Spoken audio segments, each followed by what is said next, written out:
So, very good morning and welcome to Bihar Global Summit. I welcome our honorable chief guest, Deputy Chief Minister, and Minister of Finance, Minister of Urban Development, and Minister of some more important departments, Shri Tarkishore Prasad ji. I welcome our guest of honor, Srimati Smita Purushottam ma'am. I welcome our inaugural speaker, Dr. Abhishek Saurav, who is from Washington, D.C., World Bank. I welcome who is from Department of Science Technology, a director at Department of Science Technology, Government of India.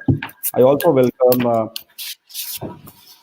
Raka from Asia. I welcome Mrs. Nalini Gopal from Mauritius, and I would be welcoming all other speakers who would be joining us for the Bihar Global Summit. The Bihar Global Summit is the theme of this summit is to connect the entrepreneurs, the youth, the grassroots people to the global experts, to mentors who have been guiding BA in last 10 years to grow Bihar and to make Bihar an enterprising state with new technologies, innovation, new initiative and activities. We will have a series of speakers, I think, from more than 12 countries, and they would be joining us at different time according to time schedule in their countries. And we seek from our speakers a good amount of knowledge, good amount of guidance, information, their feedback. We have a very new government for the next 5 years, which is going to work on job creation. The agenda has been to create 19 lakh plus jobs in the state. Then we have some good initiatives and decisions taken in the state cabinet, the first state cabinet meeting. And I think, I hope our Deputy Chief Minister will give more insights to that. The new cabinet has taken decisions for entrepreneurship and skill development, for self-employment, and creating different industrial hubs. And Bihar, we hope it has very huge potential. And if we connect to all the Bihari diaspora, to the well-wishers of this state, that is this state, which is the third largest populated state in the country, and one of the most youngest, one of the most youngest state in the country with maximum youth population, has a very huge potential in different sectors, especially agri, food processing, IT, and different emerging technologies. So I would request our inaugural speaker, Dr. Abhishek Saurav, who is a senior economist and for private sector development at World Bank, based out in Washington, D.C., to give his inaugural speech. Yes, sir. Thank you, Abhishek. Good morning to the organizers at Bihar Entrepreneurs Association, Your Excellency, Deputy Chief Minister, and friends in Bihar and those connecting from all corners of the world. I want to offer my greetings to all attendees who have taken time to participate in this dialogue on future growth and development in Bihar. I am Abhishek Saurav, an economist at the World Bank in Washington, D.C., advancing the global fight against poverty and inequality through private sector development. I was born and raised in Bihar, and it is my honor to share with you a few reflections on economic recovery after COVID-19 and the critical challenges of job creation in the state. As we know, before the COVID-19 pandemic, social and human development in the state was amongst the lowest in the country and the world. This was driven mainly by the incidence of poverty. a third of the state's population lives below the poverty line, and this is about 12 percentage points more than the national average for India. The state's record of economic activity and production has been underwhelming.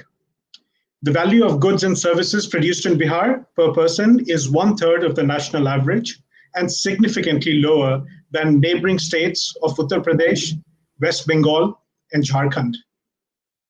The situation was challenging to begin with, and the COVID-19 pandemic has made a significant dent on human development gains accumulated over the last decade, a time which is widely recognized as a period of improved governance and expanded service delivery through new and innovative public programs.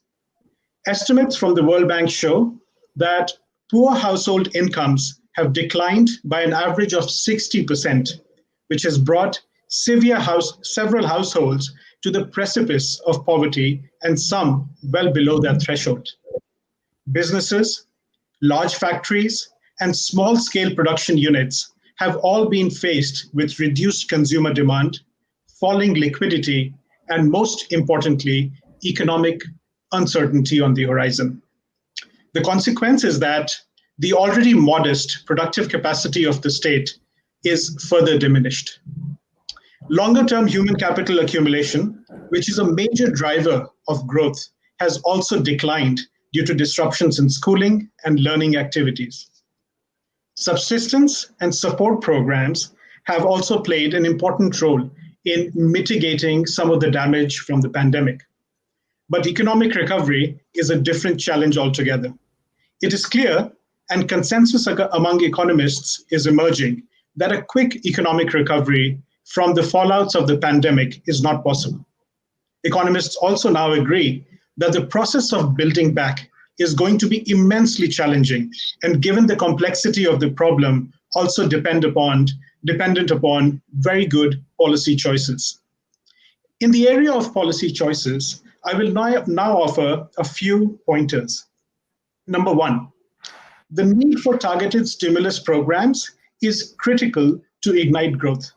This must include programs that sustain the private sector and make investment capital available to entrepreneurs, so that we can see some return to business creation, despite odds against them. Entrepreneurs have driven growth, creating new products, improving existing processes, and innovating their way towards prosperity by responding to emerging demands for goods and services.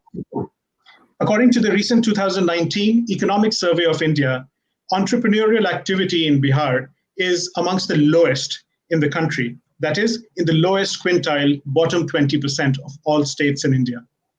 Continued public support in this area can ensure that today's entrepreneurs will grow businesses and contribute to employment opportunities in the future. Thus, focusing on entrepreneurship growth is a reliable, dependable economic development strategy for Bihar. Number two, there is some hope on the horizon that vaccines and medical innovations may enable to some degree pandemic management going forward. The focus once again has shifted to the search for sources of job creation, new jobs, more jobs. The question that every policymaker should be contemplating right now is how to create more and higher paying jobs. The key to solving this problem is to understand the complex relationship between growth and the process of economic transformation. GDP growth, as we know, is driven by productivity growth.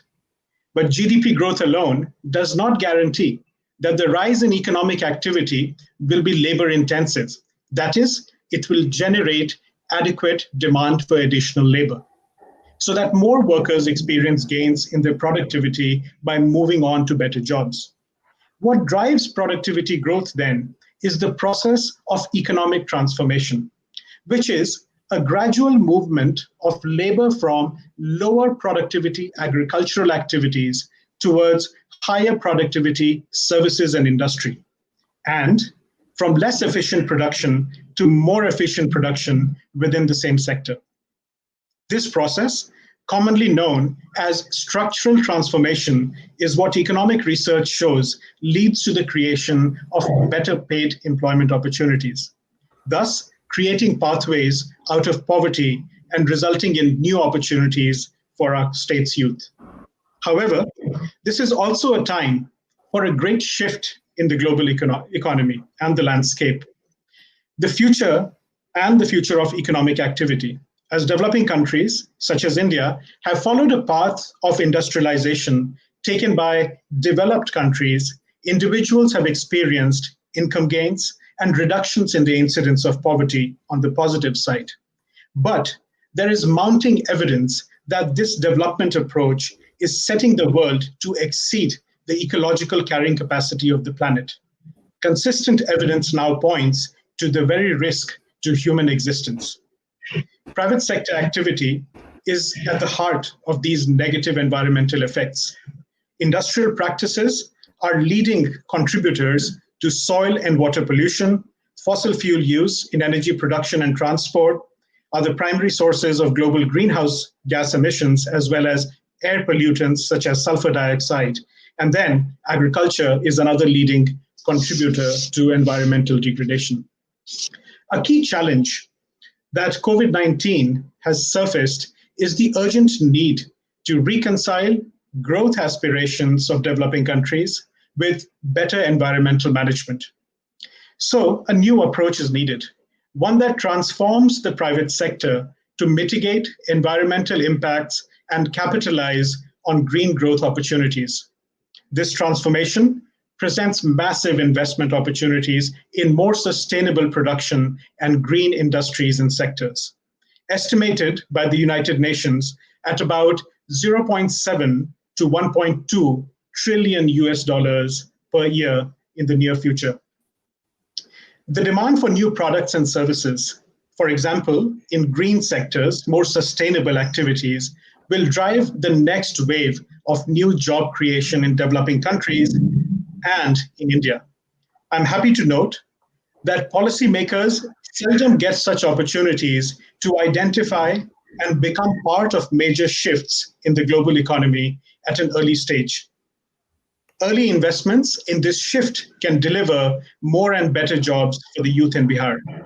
Towards these goals, I offer 3 immediate next steps that can set on course this process of transformation for a brighter future. Number 1, strengthen the startup ecosystem in the state and emphasize innovation and entrepreneurship in green sectors and subsectors. Make modest but consistent investment in developing physical and knowledge infrastructure to capitalize on this growth strategy for economic returns in the near future. Number 2, simplify administrative and compliance procedures and adopt a public service orientation. Relax command and control mechanisms that constrain the private sector. Provide support through services so that the private sector can flourish, but make your presence unknown in day-to-day dealings and trust the market to deliver growth. Number 3, talent from Bihar is dispersed broadly within India and also globally. Since the development challenges the state faces are acute, it is also in its interest to invest in reliable communication channels that allow knowledge, solutions, and capital to flow readily without the burden of government inefficiencies. Economies grow when they become more complex, knowledge intensive, and open to new transformative ideas. Finally, I see significant cause for hope for Bihar. The tremendous potential in its people and their enterprise only needs to be matched with good governance and policy support. There is every reason for all of us to experience immense pride to be associated with the state. With a tradition of timeless contributions to literature, culture, spirituality, and social progress, it is now your turn to convert crisis into opportunity. I'd like to extend my gratitude to the Bihar Entrepreneurs Association for their efforts to promote economic development in the state through grassroots organization entrepreneurship support to businesses, and bringing global know how to bear on local solutions and problems. Friends, it was very good to share my thoughts with you. Thank you very much for your attention and time.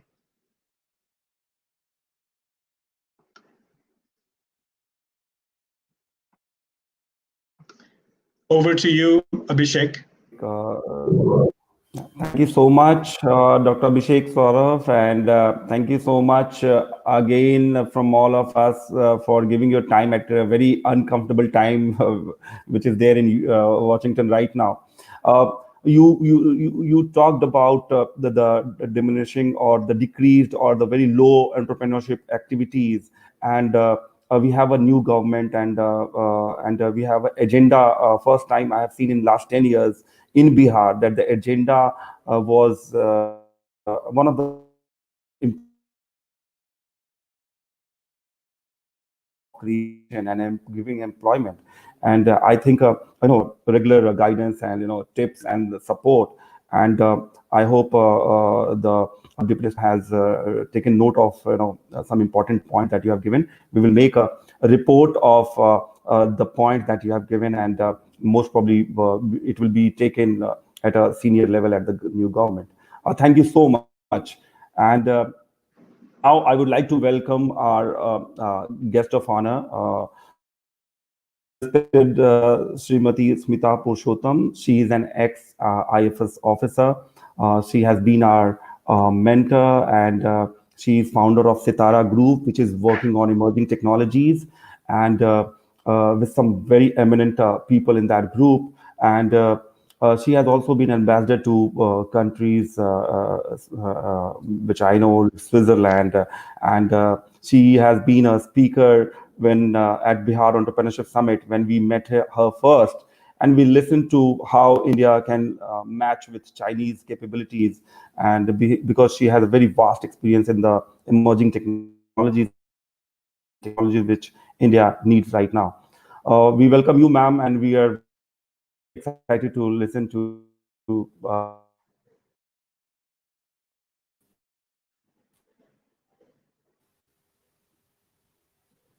I can't hear. Should I speak?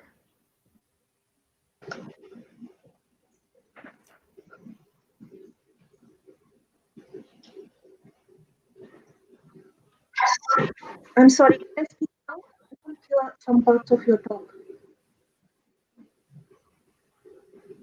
Yes, ma'am. Okay. It's a great honor for me to be associated again with your enterprise of convening these summits to gather resources from around the world and around India for the benefit of Bihar. I also was very impressed by Dr. Abhishek Saurav's talk, which preceded mine, and he had very good points to make, and I hope policymakers take note of those points. And I'll come to that shortly. I just wanted to thank you, Shri Abhishek Kumar. It's a real honor to be associated on this platform, to meet so many very interesting people. I believe the Deputy Chief Minister is also going to be addressing the gathering. Biharis have made a mark everywhere. People of Bihari origin outside. I've already cited the case of Shri Anil Agarwal, who's the head of a huge multi-billion-dollar multinational corporation. We've had illustrious foreign secretaries from Bihar, Muchkund Dubey, Ambassador Shyam Saran, who have given us a great pride in our home state and community. We have had the great example of Sri Jai Prakash Narayan, who inspired us in our youth to aspire for idealism, elimination of corruption, and good governance in our country. So, as Dr. Abhishek also said, there's enormous potential in the people of Bihar, which I have experienced time and again. I came for the Bihar Public Service Commission interviews, and I saw a lot of idealism and energy amongst the young people, and was very enthused actually about the prospects for the future. I'll be frank, I'm optimistic because I think the recent crises have shown that Biharis must depend upon themselves, must create employment opportunities, and I'm especially thankful that the the theme of this particular summit is employment creation. Now, of course, Bihar has been, lagging other states, but there are historical reasons for this. Um, uh, the permanent settlement that the British imposed destroyed the economy of Eastern India. The disproportionate allocation of resources, including irrigation facilities, to other parts of India led to huge neglect of Bihari agriculture and a lot of aggravation of problems there. Then the freight, and this policy, by the way, was continued after independence. The unequal allocation of resources to Bihar, which continues to this day, I believe, and also the lopsided distribution of resources on irrigation facilities, etc., in other parts of the country. The policy of rate equalization also robbed Bihar of its greatest comparative advantage, and that was, the industries which could have been created in Bihar. Instead, they were created in other parts of the country with only few big factories coming up in Bihar, and that too only under the public sector. So Bihar is suffering from a lot of historical issues, but I think that there is a lot of hope now for greater development. Now, what are the positives? I believe that Bihar has registered one of the highest rates of growth in the country. The economic survey mentions double-digit growth, and other resources also. The IBEF website mentions that Bihar's growth has been one of the, in fact, in the whole world, around 10 to 13% per annum. So, what are the areas? I mean, apart from agriculture, where there has been a lot of improvement, I heard of Mr. Mishra, who has revolutionized lychee farming and has brought a lot of quality improvements and innovation in business processes there. Uh, when we have a sector like agriculture, I think it is sensible to start there, because the Chinese also started, by improving the agricultural sector, which generated the resources. But there is a strong case for diversification, and I would say that I don't know why tourism sector is not fully looked at. Bihar has an incredible legacy, and it was the center of the only empire, uh, only two empires in ancient India, and we should take greater pride in that fact. And I remember in China, I saw this recreation of the summer winter palaces in a special economic zone, which drew a lot of tourists. And why we can't recreate Patliputra? I mean, such a great legacy we have, and why we can't, recreate a city like that, perhaps out of imagination, but out of Kautilya's texts also. He describes in minute detail administrative governance, etc. And he was also from Bihar. So I hope tourism is given greater importance. It's also a very beautiful state if we reforest it again. And I think at the last summit, I recall one speaker had mentioned pharmaceutical investment. I think that would be an area to explore, which doesn't require massive infrastructural investment. Information technology, Super 30 movement, it has started in Bihar. A lot of Biharis are contributing to great innovations in the United States, for example, and we can try to replicate that in situ in Bihar because of the need to create employment opportunities there. One thing that I took away from my Swiss posting was the importance of vocational education, which Dr. Saurav also spoke about, the creation of skills. And and uh, uh, a very interesting thing, I met a Swiss textile industrialist who's now got 60% of the world market in some high specialty textiles, and he uses nanotechnology, etc.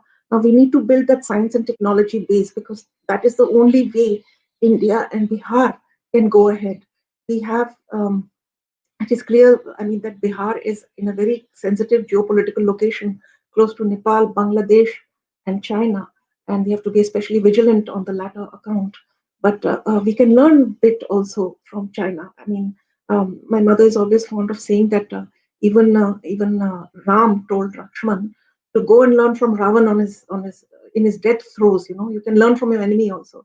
I'm not calling China the enemy right now, but I'm just saying that you can learn from your adversary on these issues. So these are the areas that we can look at. Vocational education is extremely important to develop the base of Bihar in situ, which is really important. So I don't want to take more time. I'm sure people have more concrete and more uh, grassroots-based solutions to offer. And I wish you great luck, great success. Any help that Sitara and I myself can give, we are ready to do so.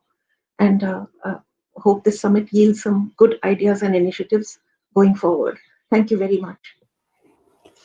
Thank you so much, ma'am. And we always seek your expertise and guidance, and especially our team requires a lot of guidance and that exposure outlook that you had during your experiences in different countries. And we seek to, especially for creating that industrial hub, and our Deputy Chief Minister is also heading the Ministry of Information Technology. So most probably we will need your support and guidance in that also. And thank you again for giving your time for Bihar Global Summit. And one more very important thing is, ma'am, we need the diaspora, the Bihari diaspora, to support us and the initiative, and especially the new government with their agenda of job creation. Thank you again. Thank you again, ma'am. I think the Honorable Deputy Chief Minister is there with us. So he has to leave for one important program and then for a Kisan rally. So I think I would request the team there with him to give his chief guest speech.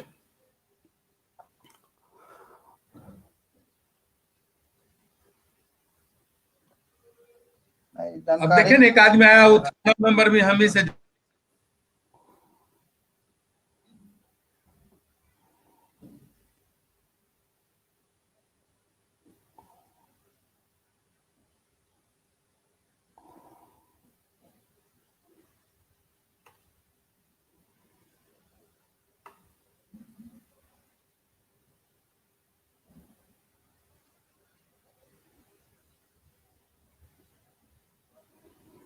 कल मिलते हैं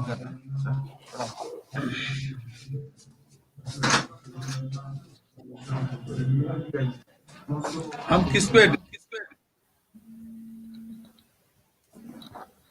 अविनाश, हम लोग wait कर रहे हैं, शुरू करें क्या? ठीक ठीक, 1 मिनट सर को। हाँ, वेलकम।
ठीक है, हो गया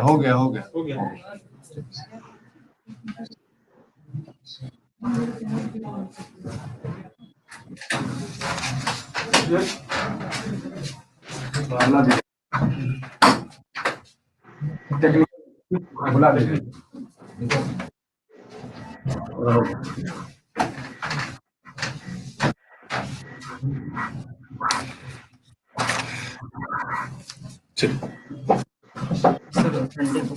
एक मिनट। हाँ बोल, संडे को बुलाए तो संडे बुलाए आज तो सैटरडे 19 तारीख बोले थे। आप बोलो ना।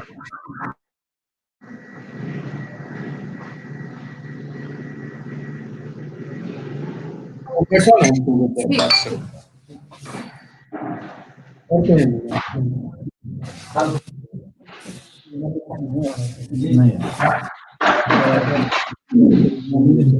मेरे से कम नंबर वाले लोगों का जो सिलेक्टेड वेटिंग लिस्ट में उनका हो गया आपका नहीं? जी हम बात कर रहे हैं दिया हुआ कांटेक्ट पर्सन का भी नंबर ठीक है। हाँ आपका तो ठीक कहाँ से देंगे मोबाइल नंबर सन्नी रखना।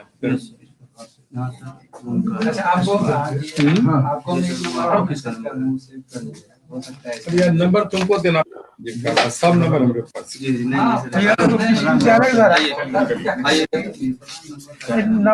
हम करेंगे।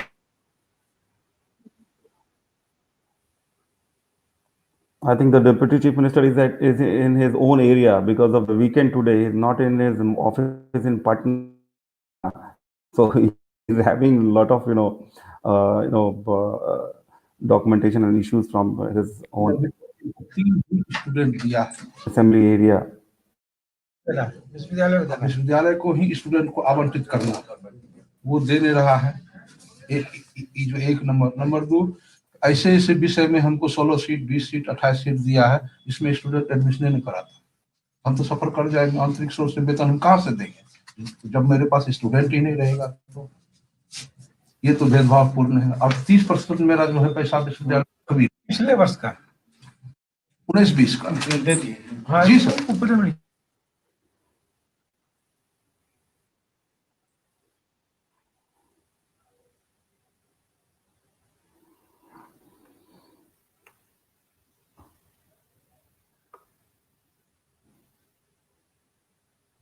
इक्के महीना में सब परिणाम पूछेगा नहीं मिलेगा, लेकिन सब कर देंगे। लेकिन मेरा 1 महीना में एडमिशन मेरा सफर कर जाएगा, क्लोज हो जाएगा सर।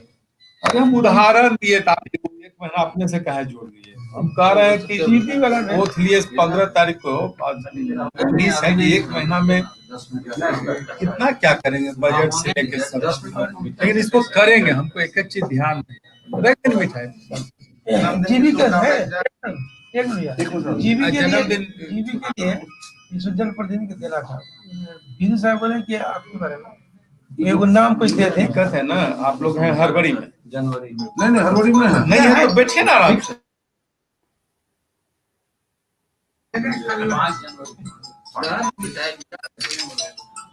अरे हो गया, मिठाई देख लिया, रस बना मिठाई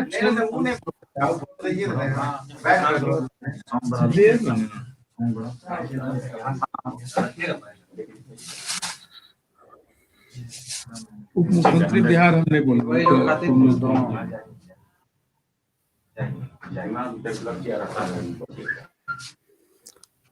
जी नमस्कार बोल रहे हैं।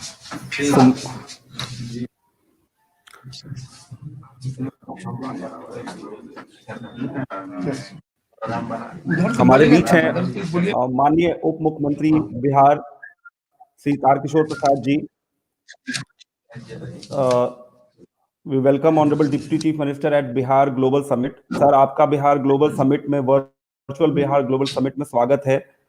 सर, जब हम लोग ने आपके पास जब ये कॉन्सेप्ट रखा और जिस तरह से आपने प्रेज किया कि बिहारी जो बाहर हैं और बिहार के जो वेल विशर हैं वो कितना बड़ा रोल अदा कर सकते हैं, स्पेशली जो नई सरकार बनी है और जो जॉब क्रिएशन का एजेंडा है, नए उद्यमी को बुलाने का, नए निवेश इस राज्य में लाने के लिए, और जिस तरह से सर नई तकनीक को लाने का एक एजेंडा बना है इस राज्य में, उससे जॉब क्रिएशन काफी होने के चांसेस बढ़े हैं सर हर क्षेत्र में।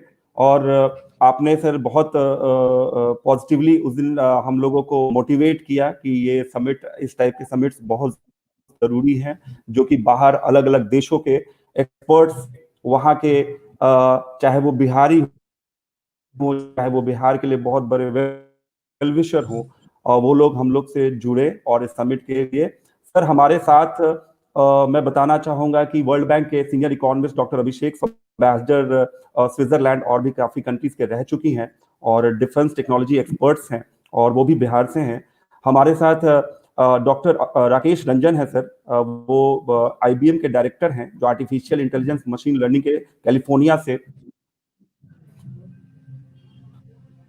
सर, ऑस्ट्रेलिया से जी हैं,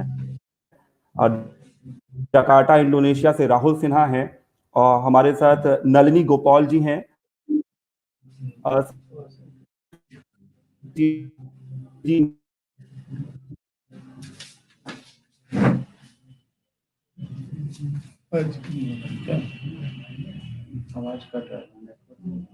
देखो जी हमारे साथ नलिनी गोपाल जी मॉरिशस से हैं, और शिवाजी जी हमारे साथ दिल्ली से हैं, जो डायरेक्टर है। तो मैं ये रिक्वेस्ट करना चाहूंगा चीफ मिनिस्टर साहब से, डिप्टी चीफ मिनिस्टर साहब से, कि सर आप सबको संबोधन करें। बिहार एंटरप्रेन्योर्स एसोसिएशन के honourable president Shri Abhishek, general secretary Shri Abhishek Singh ji, और इस पूरे बिहार ग्लोबल समिट 2020 से जुड़े हुए भारत एवं विश्व के तमाम सभी इस क्षेत्र के विशेषज्ञ एवं उपस्थित दोस्तों, वास्तव में प्रसन्नता हुई कि बिहार के नौजवान बिहार उद्यमी संघ का गठन करके बिहार में कैसे उद्योग पनपे और बिहार में उद्यमिता को कैसे हम प्रोत्साहित करें, इसके लिए काम कर रहे हैं। और हमारी सरकार लगभग 1 महीना पहले गठित हुई है, और वास्तव में बिहार को किस ओर ले जाना है, आत्मनिर्भर बिहार के लिए 7 निश्चय कार्यक्रम को हम सबों ने स्वीकृति प्रदान कर रही है, और हमारे जितने विभाग है उस पर काम भी प्रारंभ कर दिए हैं। और सबसे अच्छी बात है कि इस बार हम सबों ने जो उद्यमता है उस पर हम सबों ने काफी फोकस भी किया है, और इसके लिए जो हमारी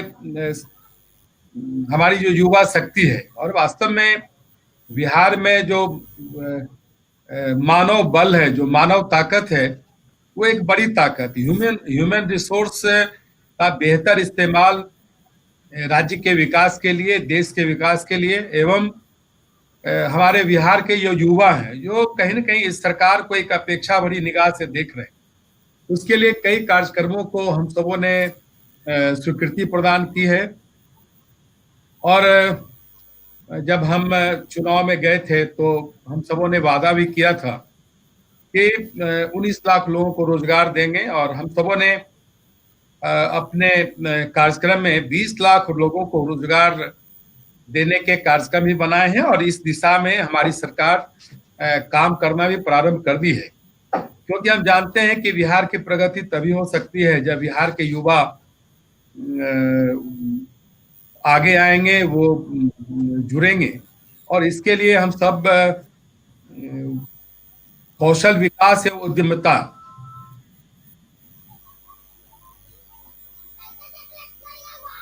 हमारी सरकार बेहतर ढंग से इस कार्यक्रम को कार्य रूप दे सके। और इतना ही नहीं, जो आईटीआई और पॉलिटेक्निक जो हमारे डिप्लोमा कोर्स से जुड़ा हुआ है, और आईटीआई के द्वारा जो प्रशिक्षण दिया जाता रहा है,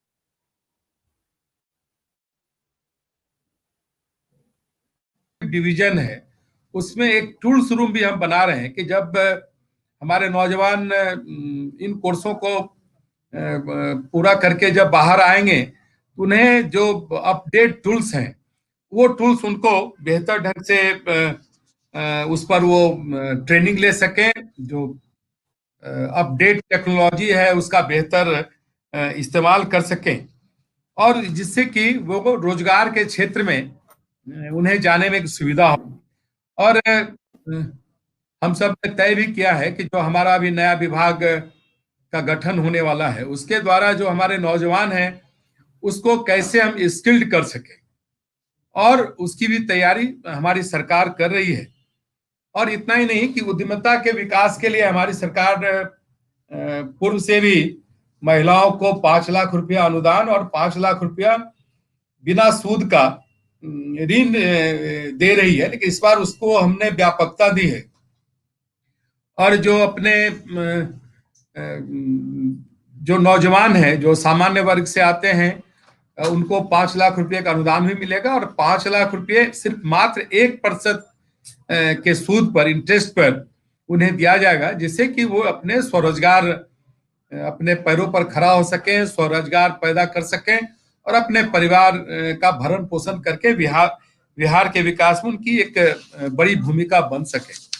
और इस तरह देखेंगे कि बिहार एंटरप्रेन्योर्स एसोसिएशन जिस इशूज पर इसका गठन हुआ और जिस इशूज पर आज ये ग्लोबल समिट है, तो उसके कंटिन्यूटी में हमारी सरकार ने काम भी करना शुरू किया है। और हम चाहते भी हैं कि बिहार अब उद्योग के क्षेत्र में कैसे अग्रणी हो, उसके लिए सरकार के पास कई चीजें अभी विचाराधीन है, उस पर हमारी सरकार काम कर रही है। और आने वाले दिनों में बिहार में कैसे उद्योग धंधे खड़े हों और बिहार कैसे और बेहतर हो सके, इसके लिए हम सब काम कर रहे हैं। काफी अच्छा लगा कि इस तरह के समिट से अपने बिहार के नौजवान प्रोत्साहित होंगे और इस क्षेत्र के जितने एक्सपर्ट्स हैं उनके जो वैल्यूएबल ओपिनियंस हैं उसका लाभ निश्चित रूप से बिहार के नौजवानों को मिलेगा।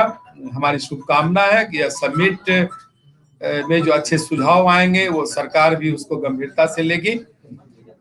इन्हीं चंद शब्दों के साथ हम अपनी शुभकामना देते हैं और उम्मीद करते हैं कि जितने भी इस क्षेत्र के डिग्निटरीज इस वर्चुअल कॉन्फ्रेंस से जुड़े हुए हैं, उनके सुझाव हमारे नौजवानों को ऊर्जा प्रदान करेगी और उन्हें एक बेहतर दिशा प्रदान करेगी। बहुत बहुत धन्यवाद। Thank you sir, thank you very much आपके स्पीच के लिए। मुझे आशा है कि हम लोग सब साथ मिलकर बिहार के विकास के लिए आगे काम करते रहेंगे। आपने जो भी उद्यमी से रिलेटेड जो बातें बताई वो काफ़ी महत्वपूर्ण है और हमें पूरा विश्वास है कि हम लोग अभी नए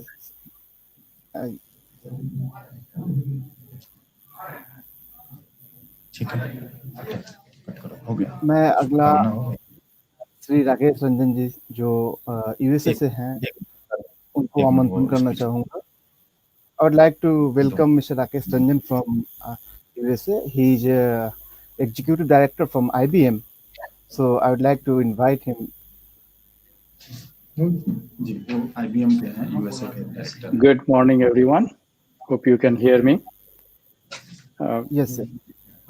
I would like to share my screen and share my thoughts with you. चलो ठीक है, डालो। Okay. Sachin, can you confirm you can see my screen? No, not right now.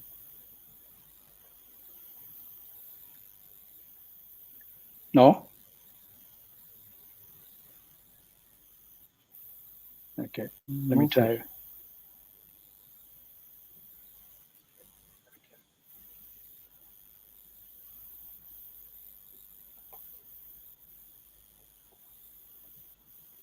You can share your screen, sir. Can you see my screen now? Sachin?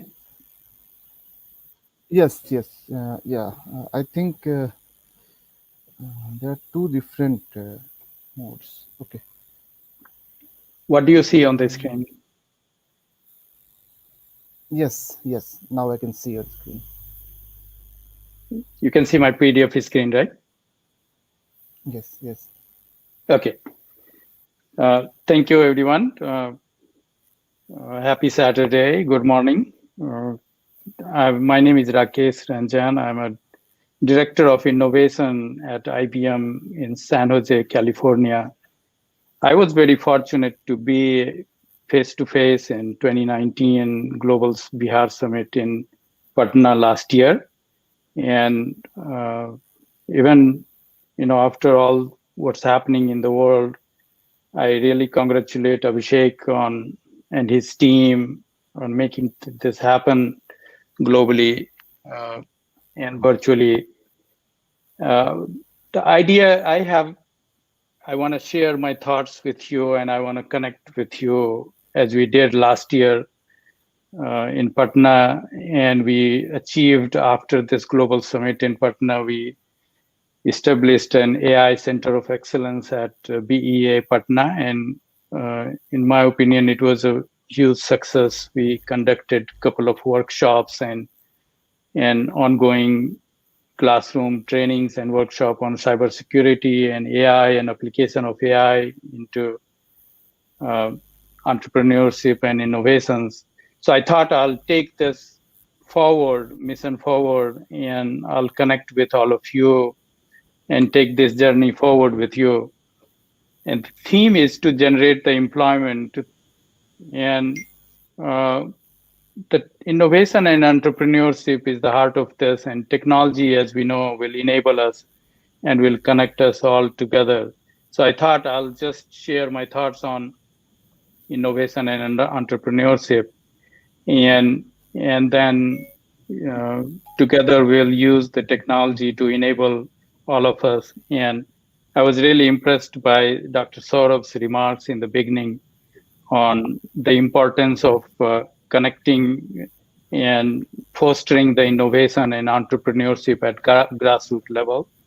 Our Honorable Deputy Chief Minister mentioned this many times, repetitively, that this is the only way we can generate employment and foster the growth, and especially youths have to play a bigger role here. So I invite all of you in the audience to connect with BEA, leverage our global expertise, connect with us, reach out, bring your ideas. No idea is a bad idea. Bring all the ideas, leverage our expertise, and create something that will not just create an opportunity for yourself, but for many Biharis, and contribute to the economic growth.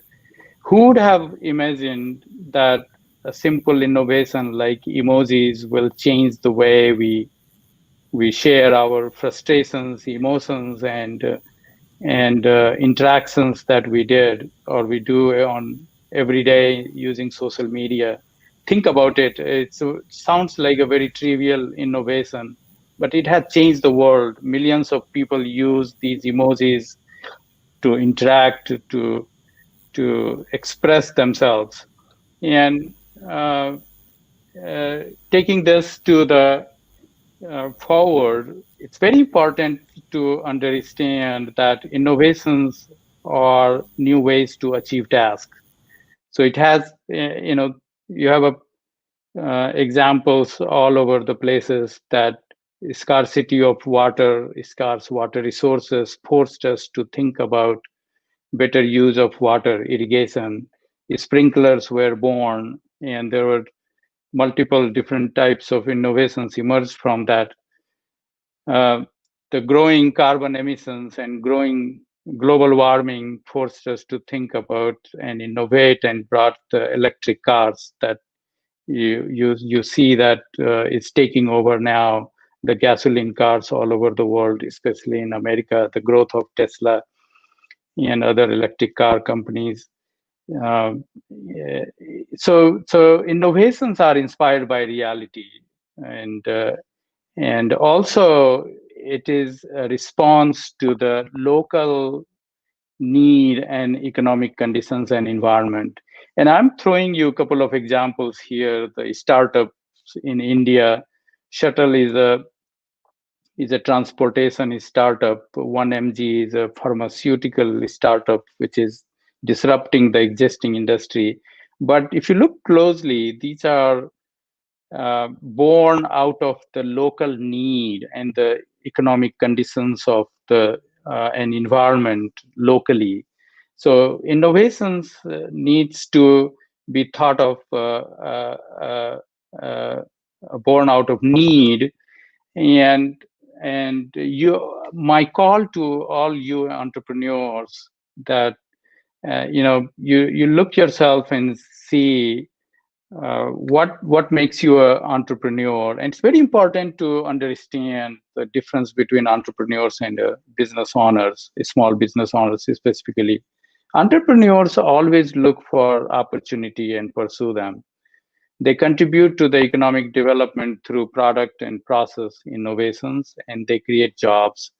So we can definitely talk about the other differences between product and process, small business, and they create jobs.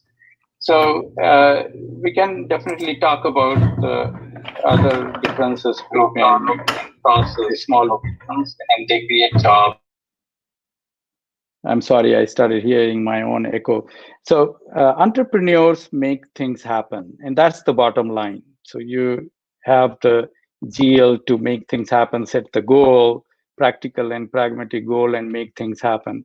And why I'm telling you all of these, because I wanted you to think as an entrepreneur and make innovations as a core of the entrepreneurship.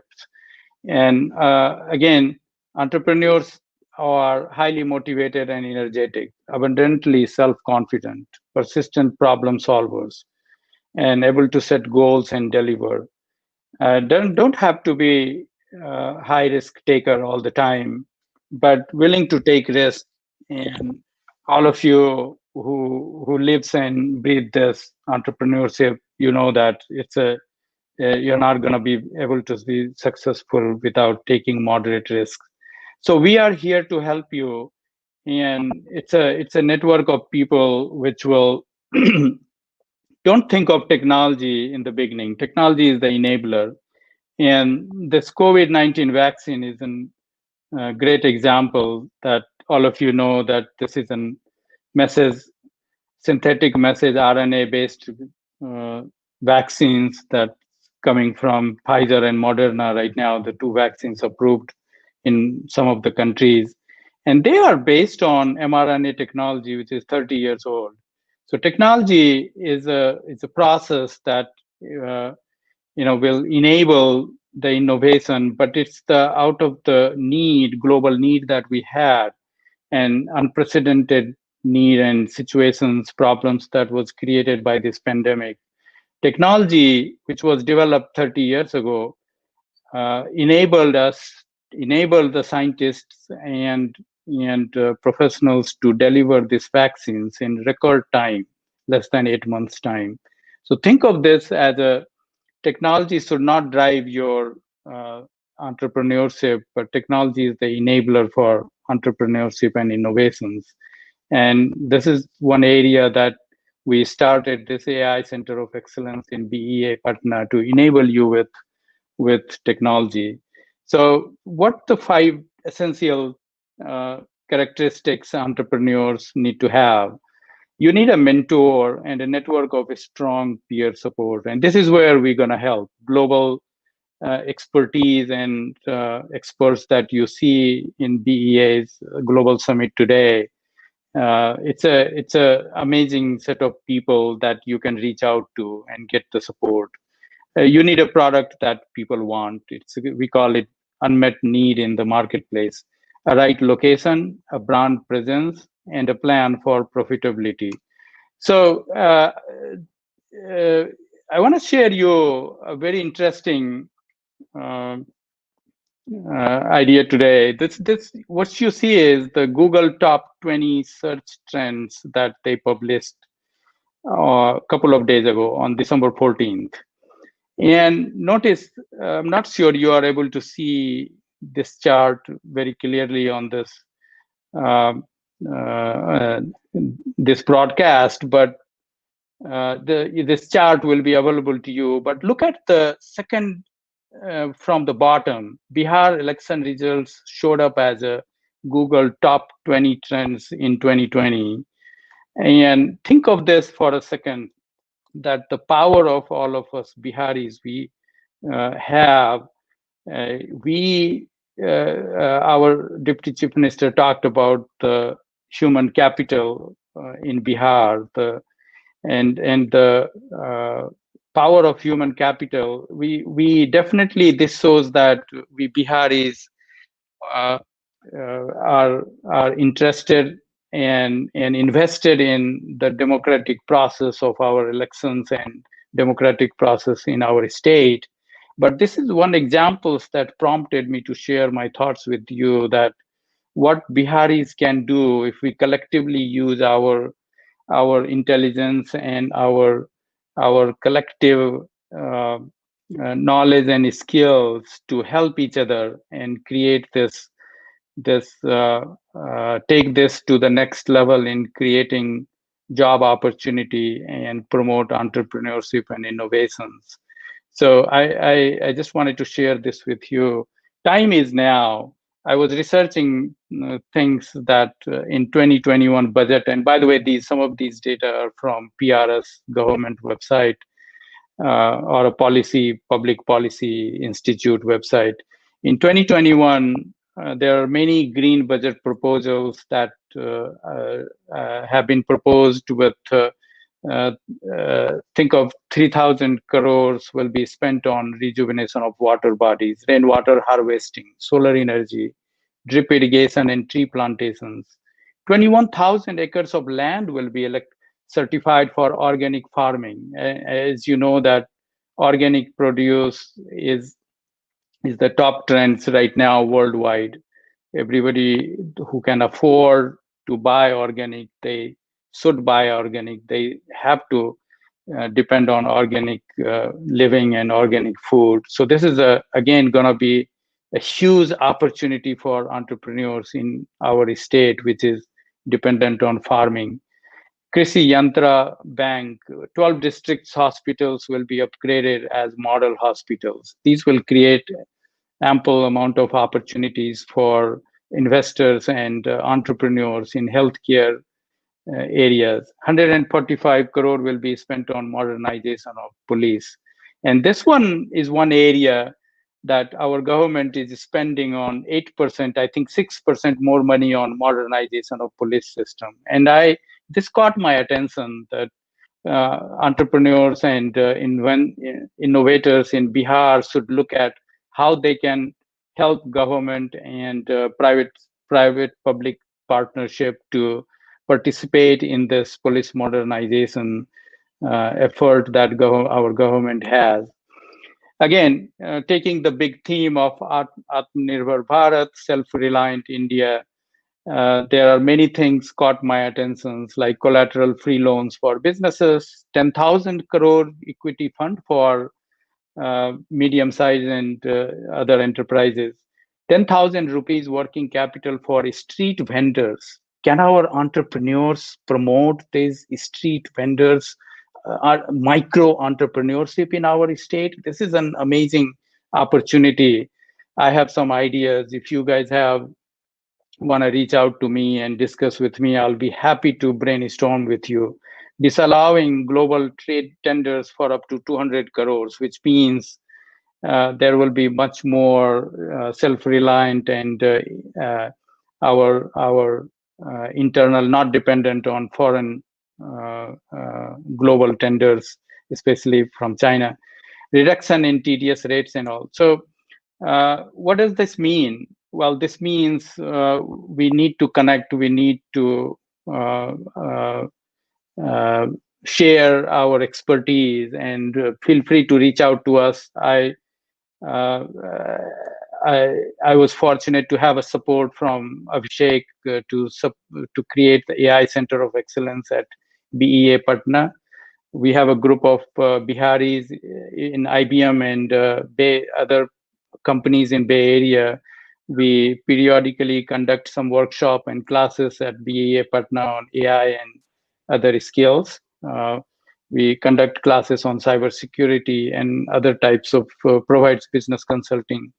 So you can reach out to me at Twitter, LinkedIn, or just send me an email. And thank you for this opportunity. This is really exciting, and foster the innovations and entrepreneurship in Bihar and take this to the next level. Thank you again.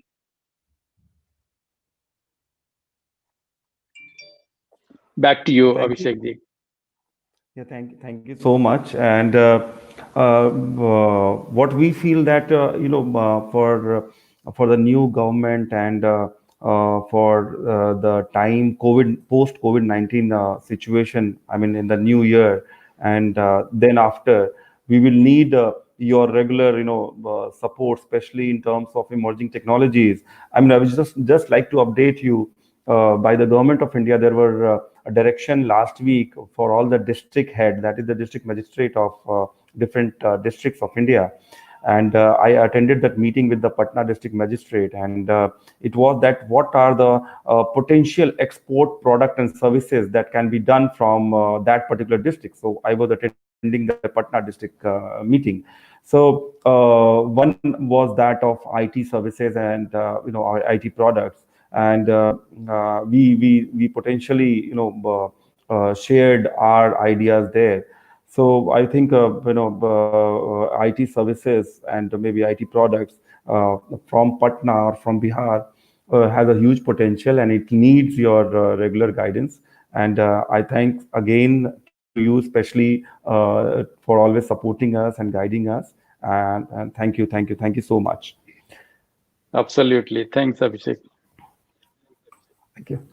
I would like to.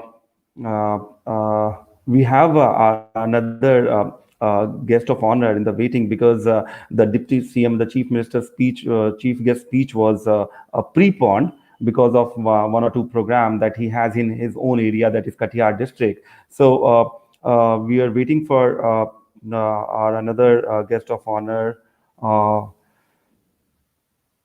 Srimati Tavishi Behal Pandey ji, and we are just waiting for her to join. And then we will have our another esteemed speaker who is also from US, from Florida, and he's also our patron members, and we are very excited to listen to him. So we are just waiting for ma'am to join.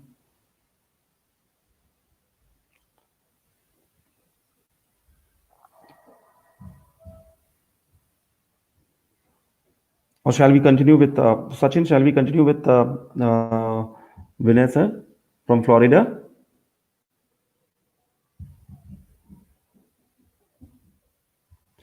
I think he has already joined. Yes. So let's continue with Mr. Vinay Kumar, who is from Florida, and then we will have our another guest of honor speech when she joins.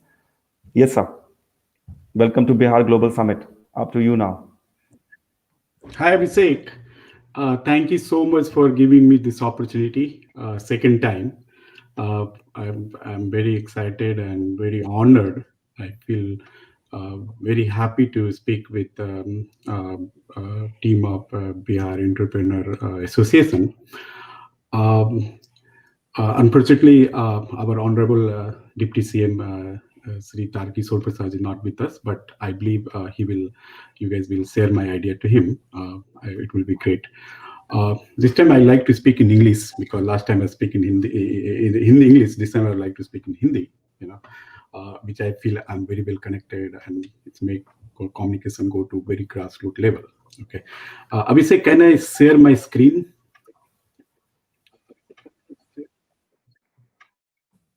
Sure.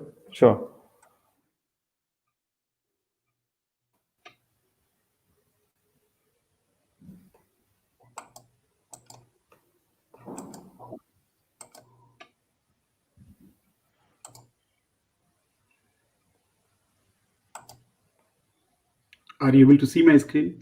Yes, that is wonderful. Okay. Yes. So मेरे Bihar entrepreneur association के दोस्तों और दुनिया के कोने कोने से internet के थ्रू जुड़े हमारे बिहार वासियों, आपको मेरा सादर प्रणाम। सबसे पहले बिहार की जनता को मैं बधाई देना चाहूँगा कि उन्होंने एक बार फिर से एक प्रोडक्टिव गवर्नमेंट को दोबारा चांस दिया। उसके लिए मैं बहुत शुक्रिया मेरी तरफ से I would like to give a very thankful to them to elect India government again. So when we were discussing about the during the election, there a lot of issues was going on. There was one issue which really bring to my notice, that's the employment. Okay, so what I was thinking, I mean, I did a lot of research and I found like why we have this employment issue for such a long time. Okay, I mean, there's a lot of other state in Bihar in India which we don't have that kind of problem, you know. So मैंने कुछ employment के related से मैंने कुछ research किया और मुझे पता चला ये प्रॉब्लम्स कोई ऐसी प्रॉब्लम नहीं है कि मतलब anybody can go in internet and can find this problem. Okay, एक बहुत बड़ी प्रॉब्लम है एम्प्लॉयमेंट से रिलेटेड. यदि आप किसी प्रॉब्लम को सोल्व करना चाहते हैं तो उसके पहले आपको उस प्रॉब्लम का जो रूट कॉज इश्यू है उस पे जाना पड़ेगा. सो एक 1950 में भारत सरकार की एक पॉलिसी थी जिसको इसको उन्होंने फ्रेट इक्वलाइजेशन पॉलिसी दिया था, फ्रेट इक्वलाइजेशन पॉलिसी. इस पॉलिसी में उन्होंने क्या किया कि जो हमारे जो खनिज जो मिनरल्स जो हमारे खनिज जो बिहार और झारखंड जो उस समय एक ही था, उसको उन्होंने सब्सिडाइज वे पे दूसरे राज्यों में भेजना शुरू किया. इसका मतलब ये है कि यदि कोई महाराष्ट्र में कोई फैक्ट्री लगाया है या उनके पास कोई फैक्ट्री है या उनके पास कोई बड़ा इंडस्ट्रीज है, तो महाराष्ट्र के लोगों को इस पॉलिसी के कारण उनको सब्सिडाइज वे में ट्रांसपोर्टेशन मिला. जिससे क्या हुआ कि जो महाराष्ट्र के जो लोग थे जो कि महाराष्ट्र में फैक्ट्री लगाए, वो बिहार नहीं आए.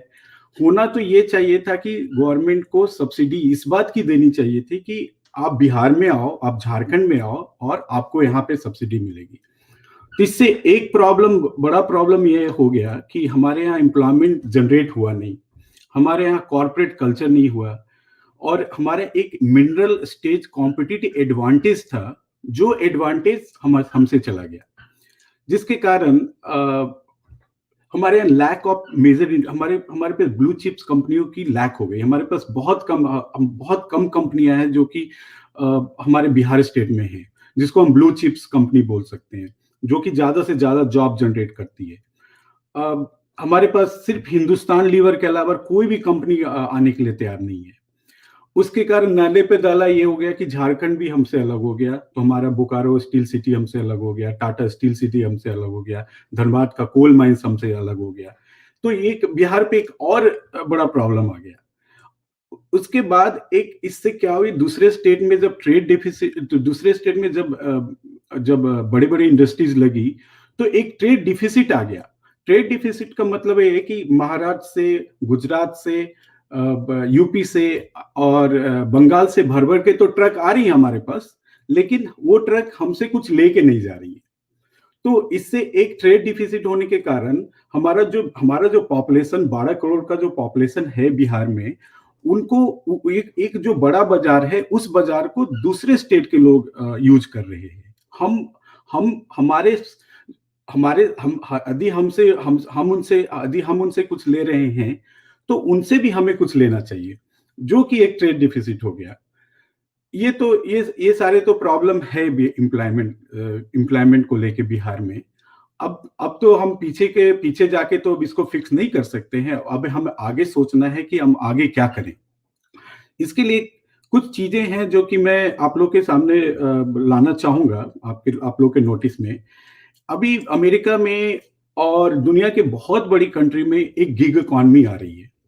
गिग इकॉनमी कोई नया कॉन्सेप्ट नहीं, ये कॉन्सेप्ट बहुत पहले से है, लेकिन इसको हम लोग पिछले 3-4 सालों से इसको यूज कर रहे हैं. यदि मैं गिग इकॉनमी की बात करूं तो आपको सबसे पहले गिग वर्कर के बारे में बताना चाहूंगा. गिग वर्कर कौन है? गिग वर्कर एक ऐसा एम्प्लॉय है जो कि उसको यदि मुझे कुछ जरूरत होता है तो हम बुलाते हैं। जैसे कोई बड़ा प्रोजेक्ट चल रहा है तो हाँ, एक वहाँ कुछ स्थायी एम्प्लॉय भी होते हैं और कुछ जो परमानेंट एम्प्लॉय बोलते हैं, और कुछ अस्थायी एम्प्लॉय भी होते हैं। अस्थायी एम्प्लॉय को हम जब बुलाते हैं जब उनको हमारी जरूरत होती है, और वो अस्थायी एम्प्लॉय जब हमारी जरूरत खत्म हो जाती है तो वो अस्थायी एम्प्लॉय अपने अपने जगहों पे चले जाते हैं। ऐसे ही मैं एग्जांपल गिग इकोनॉमी का दूंगा। जैसे हमारे पास हमारे बहुत सारे हमारे लोगों के पास आज उबर का ऐप है, इंस्टॉल है हमारे मोबाइल पे। उबर के ऐप से हम कैब कैब और बुला सकते हैं। जो कैब का जो ड्राइवर है, वो उसके पास एक कार है और उसने कोई एप्लीकेशन फाइल नहीं की है, उसने कोई गवर्नमेंट को जॉब एप्लीकेशन नहीं दिया है।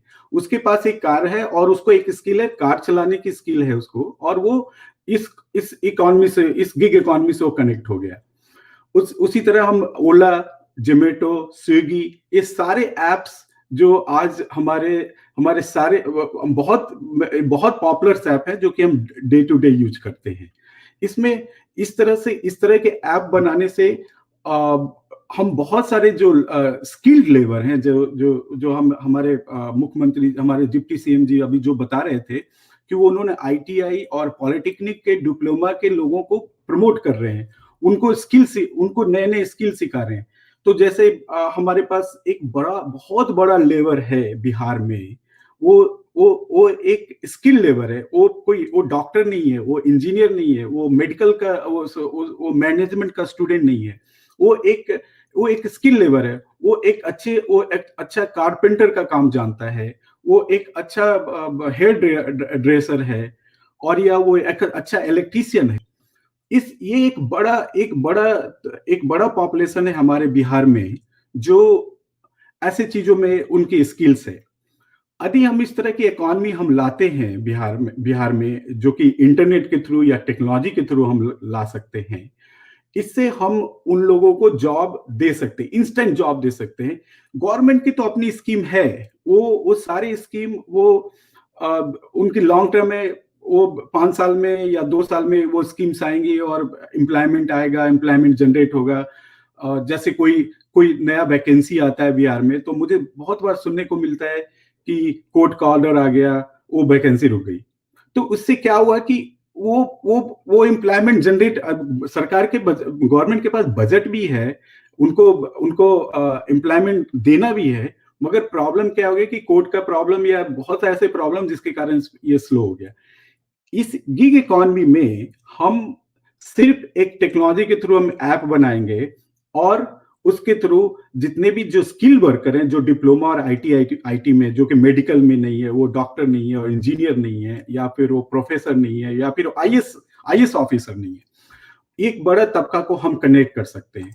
मैं गिग इकोनॉमी पे मैं इसलिए ज्यादा ध्यान देने की कोशिश कर रहा हूं कि हमारे जो ट्रेडिशनल जॉब्स हैं, जो कि आप देखेंगे 2017 में 102.7 मिलियन थी, और वो 2027 में 83.4 मिलियन हो जाएगी। इसका मतलब है कि जो ट्रेडिशनल एम्प्लॉयमेंट है वो कम हो रही है। जैसे मैं एक एग्जांपल देता हूं, जब हम आज से नहीं 20 साल पहले की बात है, जब 20 से या 15 साल पहले की, हमारे पोस्ट ऑफिस और टेलीफोन एक्सचेंज ऑफिस में एक टेलीग्राफ एम्प्लॉयमेंट होता था। यदि हमें कोई अर्जेंट मैसेज भेजना होता था, उस समय हमारे पास कोई ऐसी व्हाट्सएप या फेसबुक की तरह का कोई एप्लीकेशन नहीं होता, तो हम टेलीग्राफ ऑफिस में जाके हम टेलीग्राफ करते थे और अर्जेंट मैसेज पहुंचाते थे। लेकिन आज के डेट में, जबकि हमारे पास फेसबुक, इंस्टाग्राम और व्हाट्सएप है, तो हम टेलीग्राफ ऑफिसर की हमें क्या जरूरत है? ये सी जॉब अब धीरे धीरे खत्म हो जाएगी। इसका ये मतलब है कि ट्रेडिशनल जॉब जिसके ऊपर हमारी गवर्नमेंट काम कर रही है, वो जॉब शायद अगले 10 साल में रहे ही ना। तो हम जो जॉब जनरेट करने की कोशिश कर रहे हैं, यदि जॉब ही जनरेट, उसका कोई यूज ही नहीं है, या फिर उसकी कोई नेसेसिटी नहीं है, तो वो जॉब रहेगी नहीं। इसलिए हम दूसरी तरफ हम देखें, ये गिग इकोनॉमी 2017 में 57.3 मिलियन था, जो कि 2027 में 86.5 मिलियन हो गया। इसका मतलब है कि ये गिग इकॉनमी वाली जॉब ट्रेडिशनल एम्प्लॉयमेंट से ज्यादा बढ़ रही है, और ट्रेडिशनल एम्प्लॉयमेंट घट रहा है और गिग इकॉनमी बढ़ रहा है। तो हमें ऐसे चीजों पे ध्यान देना चाहिए। और आगे जैसे हमारे एक स्पीकर, अभी हमारे पहले स्पीकर राकेश जी हमें बता रहे थे कि अभी मशीन लर्निंग, आर्टिफिशियल इंटेलिजेंस, ये सारे आने वाली है। तो दुनिया में एक ही जॉब रहेगी, एक जॉब वो रहेगी जो कि कंप्यूटर और ह्यूमन दोनों मिलके क्या अच्छा कर सकते हैं। अकेले कंप्यूटर भी नहीं कर सकता है, अकेले ह्यूमन भी नहीं कर सकता है, क्योंकि इतना बड़ा IoT, machine learning, artificial intelligence आ रहा है, जिसके कारण ये इंटरनेट के जमाने में जिसमें कि टेक्नोलॉजी हर एक साल में शिफ्ट हो रही है, तो ह्यूमन और कंप्यूटर मिलके ही कोई अच्छा जॉब कर सकते हैं। अकेले ह्यूमन भी नहीं कर सकता है, अकेले कंप्यूटर भी नहीं कर सकता है। इसलिए हमें ऐसे टेक्नोलॉजी को बढ़ावा देने की जरूरत है। और ये गिग इकॉनमी एक बहुत ही आसान तरीका है। हमें सिर्फ एक मोबाइल ऐप बनाने की जरूरत है, जो कि हम कोई भी स्टार्टअप टीम को हम प्रमोट करके, या अपने अच्छे एजुकेशन सिस्टम, हमारे पटना में तो आईआईटी, नीट और बहुत सारे अच्छे एजुकेशनल इंस्टीट्यूट हैं, जिनके पास हम जाके ऐसे ऐप को डेवलप करने के लिए प्रमोट कर सकते हैं। उस ऐप के थ्रू हम जो लो स्किल, जो हार्डवर्किंग स्किल है, उसको हम कनेक्ट कर ले। Let me give an example. यदि अनीसाबाद का एक इलेक्ट्रीशियन मोहन जी, वो अनीसाबाद के 200 घर में या 20 घर में काम करते हैं, 20 से 200 घर में काम करते हैं, लेकिन उनको राजेंद्र नगर और बोरिंग रोड में जो सोसाइटी है, उनके पास उनकी रीच नहीं है। तो इससे क्या हो रहा है कि उनको पूरे 30 दिन की जॉब नहीं मिल रही है। वो सिर्फ एक छोटे से इलाके में अपना काम कर रहे हैं, और वहीं पे उनकी जो भी उनकी जॉब होती है, वहीं पे वो देखते हैं। यदि हम गिग इकॉनमी के थ्रू, टेक्नोलॉजी के थ्रू यदि हम उनको इससे कनेक्ट कर दिए, तो वो हमारे अनीसाबाद के मोहन जी, वो राजेंद्र नगर में जाके भी काम कर सकते हैं, और राजेंद्र नगर के सोहन जी, वो अनीसाबाद में भी काम कर सकते हैं। जैसे कि हम उबर में करते हैं कि उबर के ऐप से जो भी आपके नियरेस्ट कोई ड्राइवर होता है, आपके पास कैब लेके आ जाता है, और आप उसका you can take that liberty to go where you want. Okay, same way we can do that. So ये एक बहुत सस्ता और इंस्टेंट, क्योंकि हमें एक इंस्टेंट हमारे जो प्लान हो रहे हैं बिहार से जो दूसरे देशों में दूसरे राज्यों में जो लोग जा रहे हैं, अब बिहार का इलेक्ट्रीशियन आपको नोएडा और गुड़गांव में बहुत सारे मिल जाएंगे, जो कि आप उनसे पूछेंगे तो बताएंगे मैं बिहार से हूँ। तो ऐसी इकॉनमी यदि वो नोएडा गुड़गांव में बन सकती है, तो बिहार में भी बन सकती है। बस हम उनको एक जरिया हो जाना चाहिए कि हम उनको 30 दिन का जॉब हम कैसे दें। एक उबर ड्राइवर को हो सकता है एक दिन में उसको 10 राइड भी मिलती होगी या 15 राइड भी मिलती होगी। सेम कॉन्सेप्ट पे हम लो स्किल जो हार्ड वर्किंग लोग हैं, उनको हम कैसे प्लान से रोक सकते हैं। जैसे कोई मेडिकल स्टूडेंट्स है, या कोई इंजीनियरिंग का स्टूडेंट्स है, कोई एमबीए ग्रेजुएट है, वो तो उसको जॉब मिल जाता है, वो दूसरे राज्यों में जाते हैं, उनको जॉब मिल जाता है, और इंडिया में तो कोई भी कहीं पे जाके काम कर सकता है, इसकी कोई प्रॉब्लम नहीं है। लेकिन फिर भी जो एक मेधावी बंदा है, एक मेधावी स्टूडेंट और बच्चे बच्चियां हैं, वो ये काम कर लेते हैं, उनको मिल जाता है। लेकिन उसके बाद वाला जो दूसरा लेवल के लोग हैं, उनके लिए हम क्या क्या कर सकते हैं। उनमें एक गिग इकॉनमी है जो कि बहुत बहुत पॉपुलर है, और धीरे धीरे ये बढ़ते जा रहा है। इसमें गवर्नमेंट को कोई वैकेंसी नहीं निकालनी है, कोई इंटरव्यू नहीं लेना है, सीधा आप एक ऐप से जुड़ जाइए और काम शुरू कर दीजिए।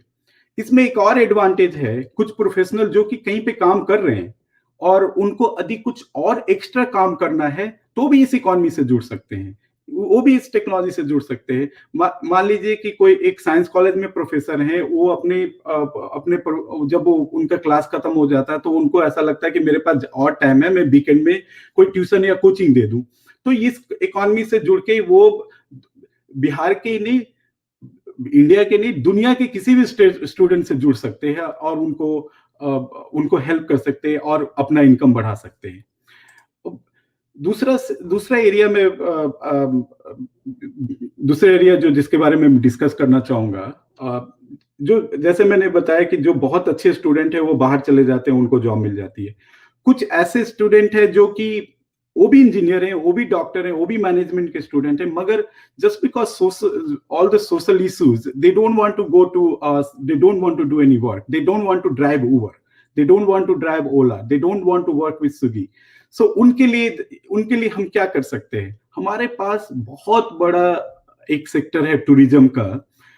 मैं अपने एक्सपीरियंस से बता रहा हूँ, यहाँ पे अमेरिका में almost 70 lakhs Sikh and 90 lakhs Jain community हैं, जो कि इंडिया बिहार में जाके पटना साहिब का गुरुद्वारा या फिर महावीर जैन का, जो पावापुरी में हमारा महावीर जैन का मंदिर है, वहां पे वो विजिट करना चाहते हैं, मगर उनके पास कोई ऐसा सिस्टम है नहीं।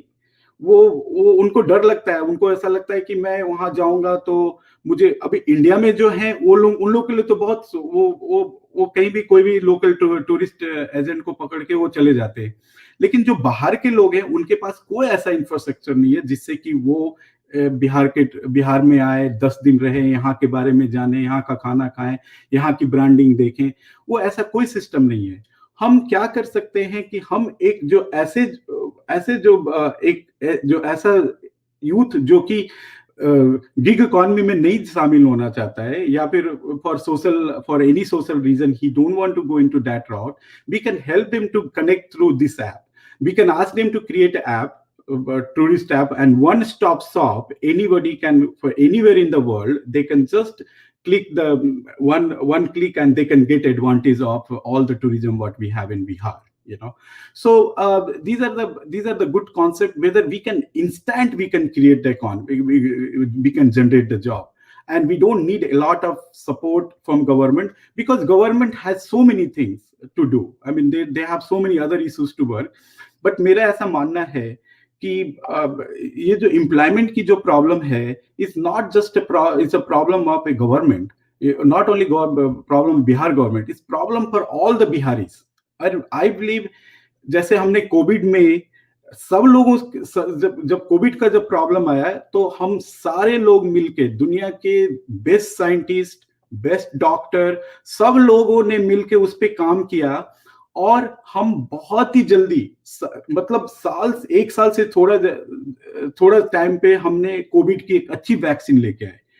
मेरा ऐसा मानना है यदि बिहार में एम्प्लॉयमेंट की प्रॉब्लम है और हम सारे बिहार वासी इसके बारे में हम सोचें और एक फोर्स पे काम करें. हम बहुत सारे लोग हैं जो अलग अलग फोर्स पे काम कर रहे हैं, हमें जरूरत है कि वो एक फोर्स पे काम करें, तो ऐसी समस्याओं को हम बहुत जल्दी समाधान कर सकते हैं. मेरा एक बहुत पॉपुलर है ई कॉमर्स प्लेटफॉर्म, जो कि दुनिया में सब जगह पॉपुलर है. अभी चाइना से, थाईलैंड से, मलेशिया से हमारे यहाँ लोग हमारे ई कॉमर्स के थ्रू शॉपिंग करते हैं. ऐसे स्टार्टअप्स को हम बिहार में बढ़ावा दे सकते हैं. अभी हमारा इंडिया में एक स्टार्टअप भारत प्रोग्राम ऑलरेडी चल रहा है. मैंने थोड़े दिन पहले न्यूज में देखा है, एक कोचिन की कुछ लड़कियां एक सॉफ्टवेयर इंजीनियर के साथ मिलके उन्होंने एक बहुत बड़ा अपना ब्रांड बनाया. उन्होंने सिर्फ ये किया कि एक कश्मीरी चिली, जो कि कश्मीर का जो बहुत फेमस है, उन्होंने अपना ब्रांड डाला, गुंटूर चिली, और उसके बाद उन्होंने अपना एक ब्रांड बना लिया. इससे क्या हुआ कि एक ई कॉमर्स का प्लेटफॉर्म डेवलप हो गया. और आज के डेट में ई कॉमर्स वेबसाइट बनाने के लिए हमें बहुत प्रोग्रामिंग की जरूरत नहीं है. हमें ऑलरेडी बहुत सारे प्लेटफॉर्म है जिससे हम within 5 days we can make our store live.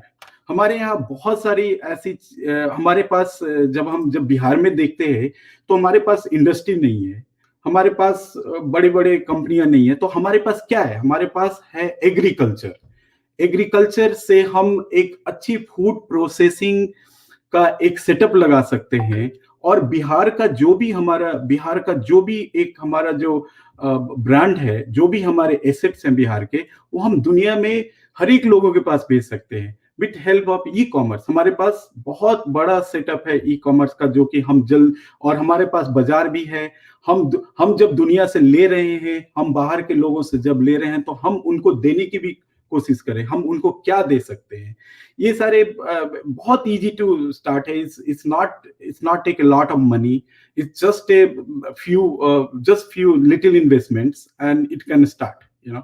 इससे हमारे यूथ को इंस्टेंट जॉब मिल सकती है।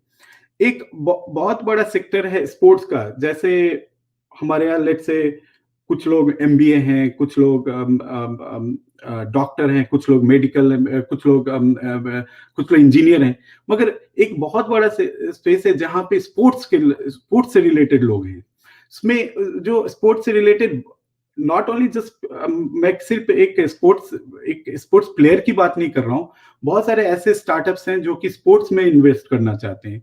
वो चाहते हैं कि बिहार में एक आईपीएल की तर्ज पे बिहार प्रीमियर लीग बने, जिसमें कि जो लोकल टैलेंट है, जो कि उनको यहाँ पे उनको एक प्लेटफॉर्म मिले जहाँ पे वो अपना हुनर दिखा सकें। अभी जैसे मैंने दो महीने पहले मैं बिहार में एक एलाइट स्पोर्ट्स में उनसे बात कर रहा था, उन्होंने बताया कि हमने एक प्रोग्राम शुरू किया। ये एक बहुत बड़ा स्टार्टअप्स है जिससे कि हम लोकल टैलेंट जिनको स्पोर्ट्स में इंटरेस्ट है, क्योंकि आगे आने वाले दिनों में मशीन लर्निंग, आर्टिफिशियल इंटेलिजेंस से जॉब कम होंगी, क्योंकि बहुत सारे ऐसी चीजें हैं जिससे जॉब कम होने के कारण हमें देखना पड़ेगा कि और क्या एरिया है जहां कि हम अपना टैलेंट को एक्सप्लोर कर सके। कोई भी मशीन लर्निंग या कोई भी आर्टिफिशियल इंटेलिजेंस का कोई भी सॉफ्टवेयर हमें विराट कोहली बना के नहीं दे सकता है। तो स्पोर्ट्स ऐसी चीज है जिसमें कि human and machine together we can create a good ecosystem. मुझे बहुत खुशी है कि राजगीर में वर्ल्ड क्लास स्टेडियम बनने जा रहा है, जिससे कि इकोनॉमी इम्पैक्ट होगा और हमें वहाँ पे अच्छे रोजगार जनरेट्स होंगे, और स्टेडियम में इंटरनेशनल लेवल की मैचेस होंगे, और उसमें बाहर के टूरिज्म होंगे, वहाँ पे 5 स्टार रोड, ये सारे जो ट्रेडिशनल जॉब्स के अलावा ये सब भी हम कर सकते हैं। सो ये सारे मेरे सुझाव हैं कि हम कैसे बिहार में एक अच्छा एंटरप्रेन्योरशिप और लीडरशिप डेवलप कर सकते हैं। ऐसे तो और भी बहुत सारे आइडियाज हैं जो कि मैं अभी शेयर नहीं करना चाहूँगा क्योंकि टाइम की कमी है, और इन्हीं सब बातों के साथ मैं अपना वक्तव्य समाप्त करता हूँ। और Abhishek, thank you so much for giving me opportunity. Over to you. Hi, Vinay ji, thanks a lot for sharing your valuable informations and input regarding the tourism. Not only the tourism, about the e-commerce and the thing that how can we make an ecosystem, and you predicted about the future that yes, AI is coming, artificial intelligence, that is really going to decrease the number of the job, the labor centric market we have, that is going to be decreased. How we can evolve and how we can look towards the another options and the really e-commerce kind of the things that is empowering our society.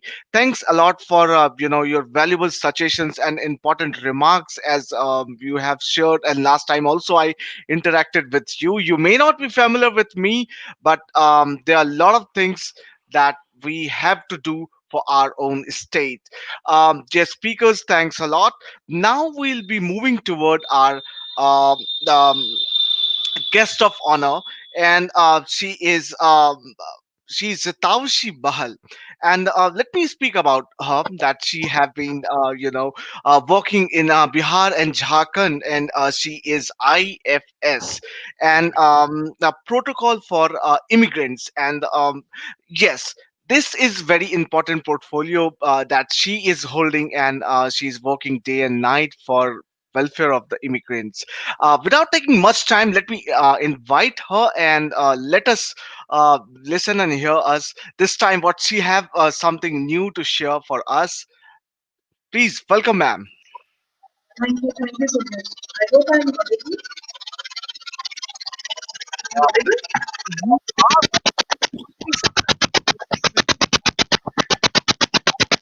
Now I'm not able to hear you. Hello? Yeah, may I continue?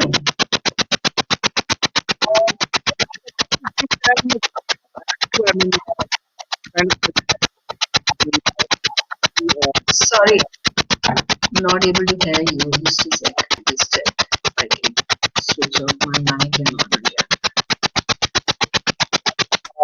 it seems that there's some kind of background noise. Now it's okay. Yeah, go ahead, ma'am. Is it okay? Now is it okay? I would like to ask other participant that are you able to hear her? Yeah, we can hear you. I think if everybody else goes on mute, we can hear her just fine. Good to go, ma'am. Yes, ma'am. Now audible. Still, you are on mute. Good morning to all of you. I am Tavishi. I am from Indian Foreign Services 2011 batch. I'm currently posted here as protector of immigrants in Patna. So basically, my job is that the 1 lakh odd people who go to 18 immigration check required countries all across the world. They go there safely and legally, and just a second. So they go there in a legal manner with proper documents, and their interests are catered to. So with that background, most of the ideas which have already been shared, I don't know that whether as a government official I'll be able to share new ideas or something. But with that background of my working, and I worked here as protector of immigrants for past 1 year, I believe that I'll be talking about immigration and few other aspects of the government. So first of all, as I have listened, it is very important that at this point of time, we identify key sectors which need to be developed in Bihar. And we need to have special task forces for that, and the robust public and private partnership, of which of course BA is a great example.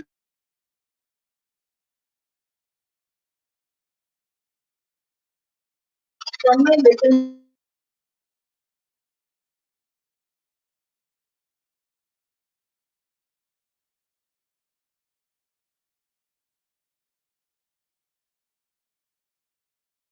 sorry, I just got disconnected.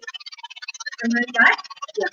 So the strength of Bihar, what I have come to realize over the period of a couple of years I've been stationed here, is the manpower, the labor. We have come to realize during the current epidemic, also pandemic, also that actually when the Bihari immigrants started traveling back to Bihar, so it was a big logistical nightmare for the government. And similar cases, we had a huge number of people who returned back from foreign countries also to back to Bihar during this pandemic, which is a famous reason. Sometimes fear and sometimes lack of job and work in the foreign countries also. So we rarely realize this one important aspect that Bihar is providing manpower and people not only to India and other states but all over the world. And this is not just limited to say Gulf countries, but also countries like Russia and other African countries. They also have huge populations and people from Bihar who are working there. So this is an important aspect. So what the government needs to do is, of course, as a first step, not only map the current skill level of Bihari manpower, that what are the skills they have, but we should also sort out what is the skill requirement of what are the skills required, not only in the current industrial setup, but keeping in mind what would be required 10 to 15 years down the line. For so, and this initiative by the government, which we have recently read in newspapers that there will be a separate ministry of skill development. I think it is coming at the right moment.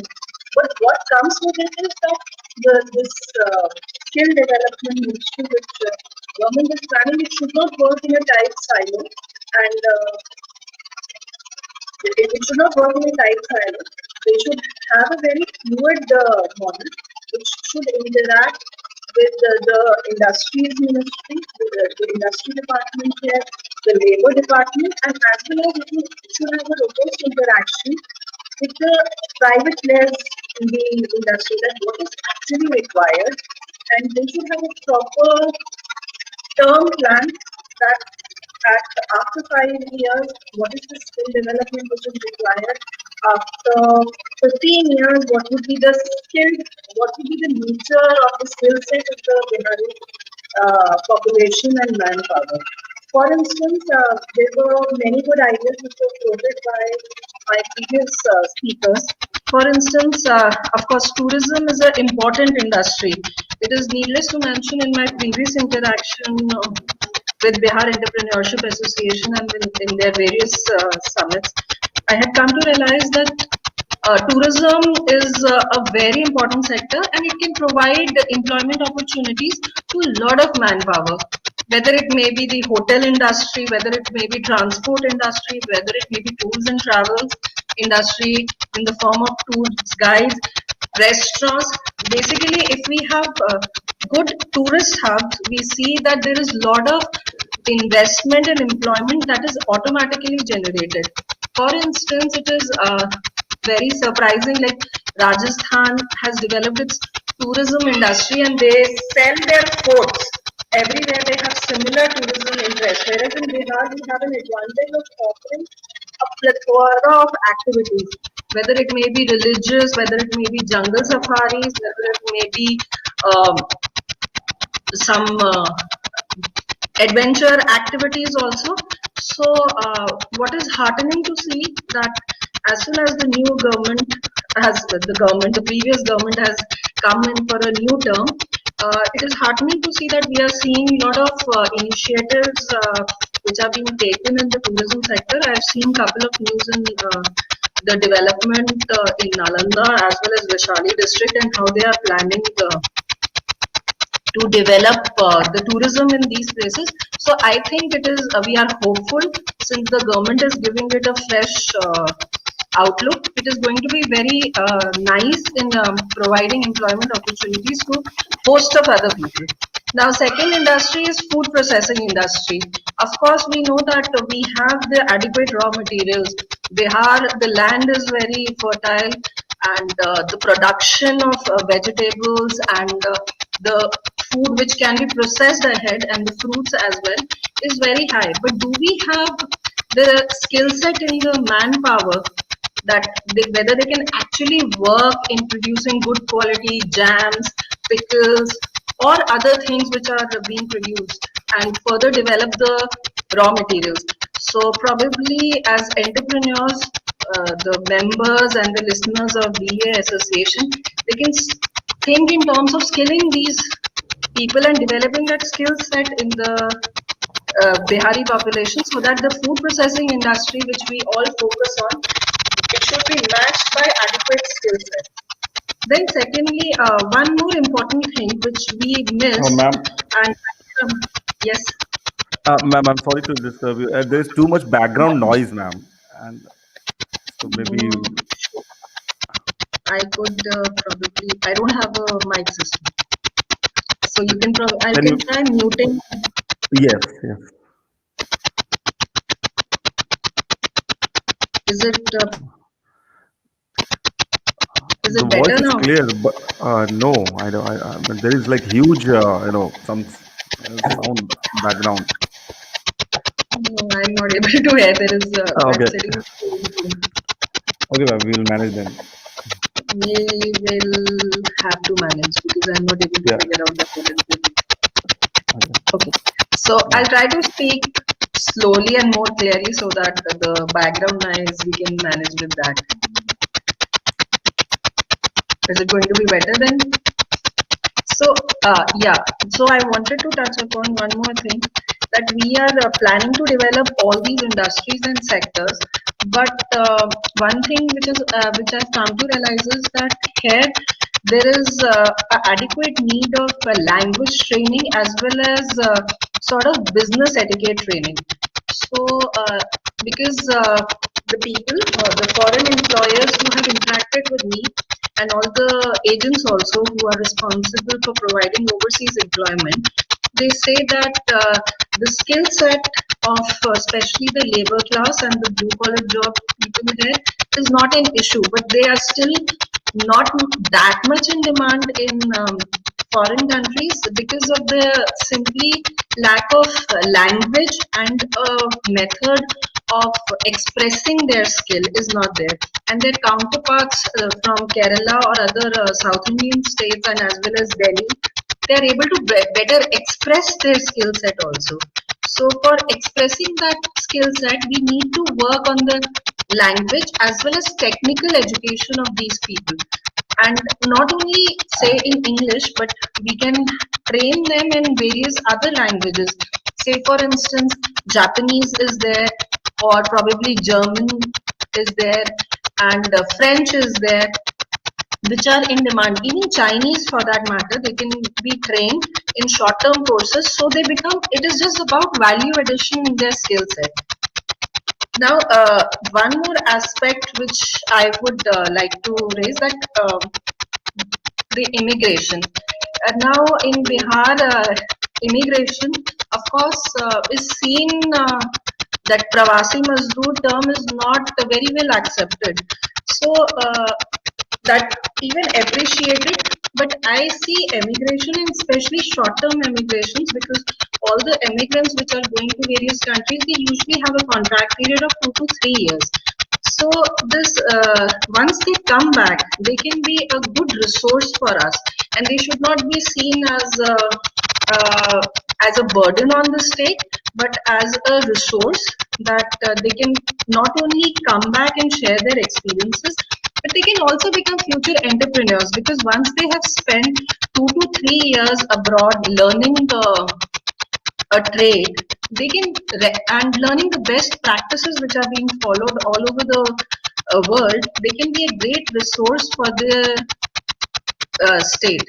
So one thing is very important about this, that we should see them as resources, because most of the people who enter into this trade of overseas employment or opening of trade centers are the ones who have actually worked abroad and they know what is the market requirement. So short-term emigration is also a very key aspect of bringing in the technology.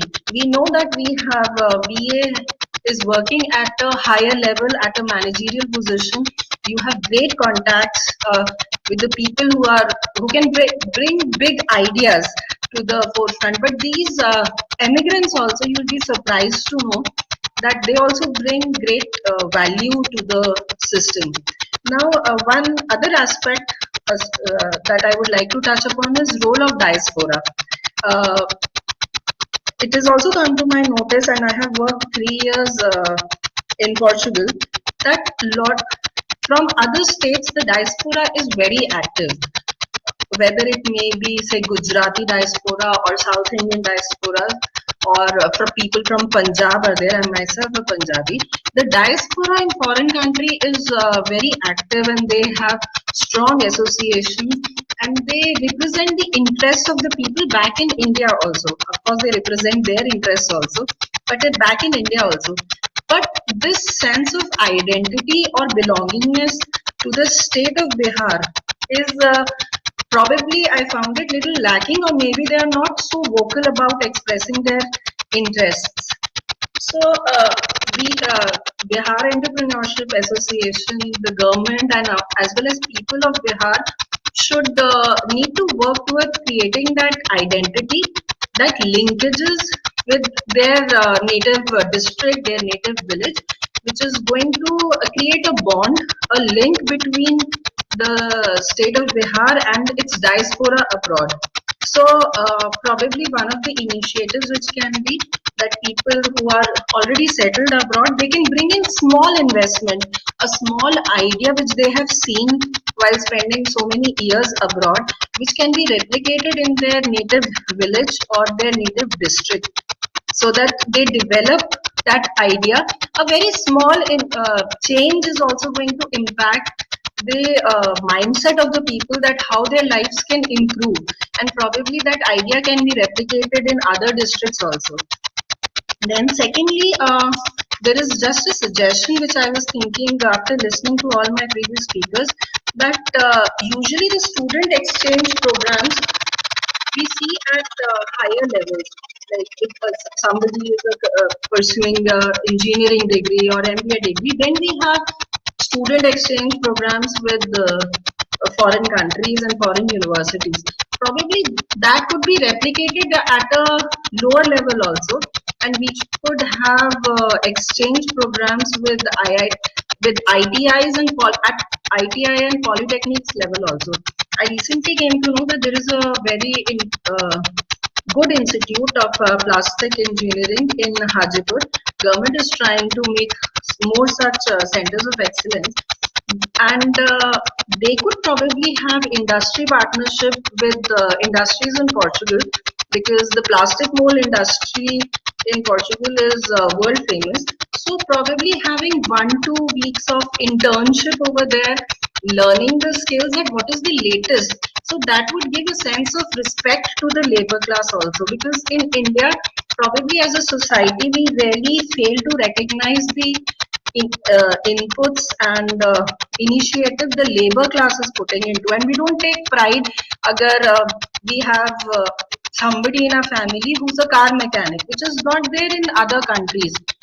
So once we start giving them that sort of a respect and that kind of an equality, that they also have student exchange program, they also know the ways of the world, so that is going to give them more confidence and more willingness to enrich their skill set, and they'll also not be satisfied with just knowing few things.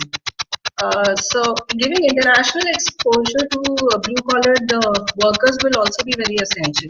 So these are just the practical points which I have realized over the past 2 years which I have been stationed here. I hope they are helpful. And I would just like to recall one adage, that is Vasudev Kutumbakam, that whole world is our family, and all of us should work together to make it a reality now. Thank you so much. I'm sorry for the background noise.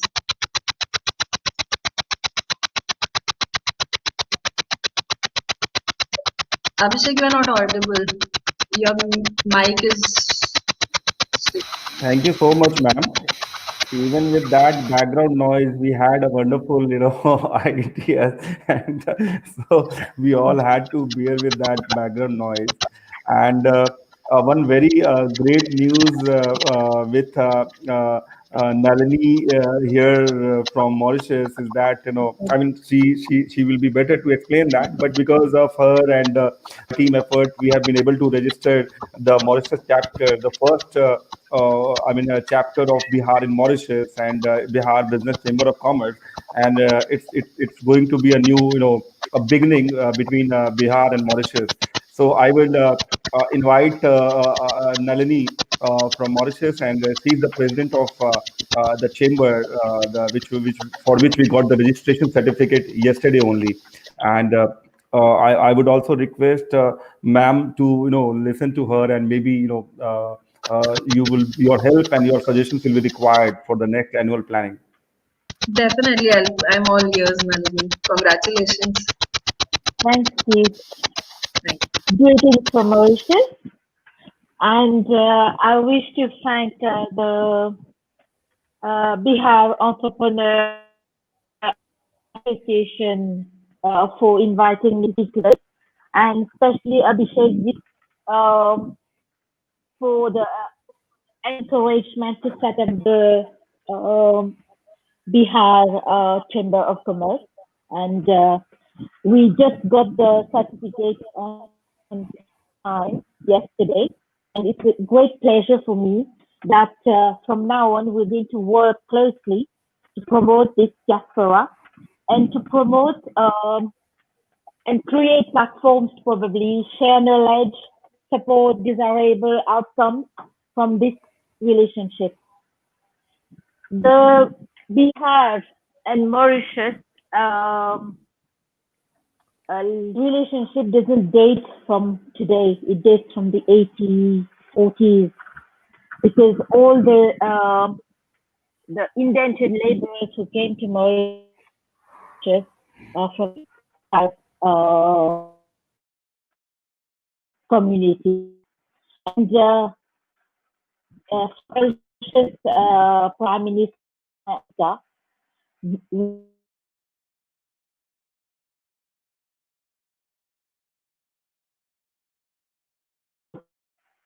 so it's today that we can say that we are Bihari, contrary to the stigma that we had before, that coming from Bihar was not something really didn't appeal really. But for me today, speaking from the heart and joining to what Tavishi ji ne kaha, she joins in really to what I wanted to elaborate on today. We are all from Bihar, yet we visit India yearly. I've been visiting India for the past 30 years now, but I have never been to Bihar. This is sad. This is sad because this is our origin, and till now we really don't know where we come from. And this is sad because of the tourism industry not really having catered for this lacuna. Because when we come to visit India, when we ask, can we go to Bihar, we ask the tour operator, oh madam, Bihar जाके आप क्या करेंगे? यहाँ पर कुछ देखने के लिए नहीं है. So if I join to what Tavishi ji ne kaha, it's time I think that we develop this sector and make it appealing for us, for Mauritian people, to come and know the crossroads, where they come from. And to do that, I think there should be a more sharing of knowledge and put infrastructures in place for us to come and visit and probably make more Bihar more known to our Mauritian people. The tourism industry right now is not favorable. I know the COVID situation, but it is something that we intend to work on from our association that we have created, the Chamber of Commerce one, and we want our people here, because 60% of our population here are from Hindu origin, and they're all from Bihar. So we want to make it Bihar known to them and make it safe as well, to say, yes, we can travel, we can visit Bihar one day. And at least we know we have been there. It will be a pleasure for me as well to come and see where I come from. So we intend, we have set up the Mauritius Bihar Chamber of Commerce, at least to create these platforms, and we are working on strategies for the future to at least enhance this relationship. And Abhishek ji, if you have created this summit, this entrepreneur association, it will not go in vain. We want to work harder. We are in a relationship since 1840, and we are in 2020, and this relationship has not developed as it should have been. My second, the second aspect I would like to elaborate on, because tourism, we have had previous speakers who have elaborated on that. I wouldn't do that. But rest assured that we're going to work on strategies as well, so that we are present there in the near future. What I would take into consideration is the employment situation that we are facing in Bihar. I think most probably I would say everywhere in the world the situation is not that easy for the time being. But knowing Mauritius recently with the COVID-19, we have faced the issue of producing food on the agricultural level. We have lots of land which are not being cultivated because we don't have the manpower. I make an appeal probably to Savishiji, to the previous speakers who are related to this field. Maybe some benefit that Mauritius could get would be at least to import labor and from Bihar, because we are doing from Bangladesh, we're doing from China, Madagascar. Why not Bihar? If Biharis share their know-how in the farming sector, this would be something that would be very beneficial to Mauritius, because we have lots of land, we want to cultivate, we want to produce our own food, our own fruit, vegetables. We don't want to import, because the COVID situation the past year have shown us that if we don't go back to our land, we start cultivating, if another issue, another pandemic comes in, we will be without food. So I think something that will be interesting for us to work on would be if we can have, if our association in Mauritius now can work on that, to get some laborers from Bihar to come and work in Mauritius. I think that would be very much helpful to both of us in terms of creating employment and in terms of helping us as well to promote the agricultural sector and farming sector. Today, it's a very how do you call it? It's with pride today that I speak on behalf of Mauritius. We have a strong bond. We want to strengthen that bond, and Bihar having this skill and manpower, I think we are going to work in that direction first and see where that is going to lead us to. So I wouldn't take much time, but I forgot to introduce myself in the first place. Apologies. I'm Nalini Gopal. I am a lawyer by profession. I've been in the financial services sector for the past 30 years. And sadly enough, Bihar doesn't come into investment and corporate culture. We don't know if we're going to develop it in the near future, but that would be something we can work on, Abhishekji. And I'm involved in the setting up of structures, SPVs, trust structures, investment funds, asset management. And this is something we would like to work with. We don't say that Bihar doesn't have investors, but it is something that we can help if you want to promote the corporate culture, the offshore issues.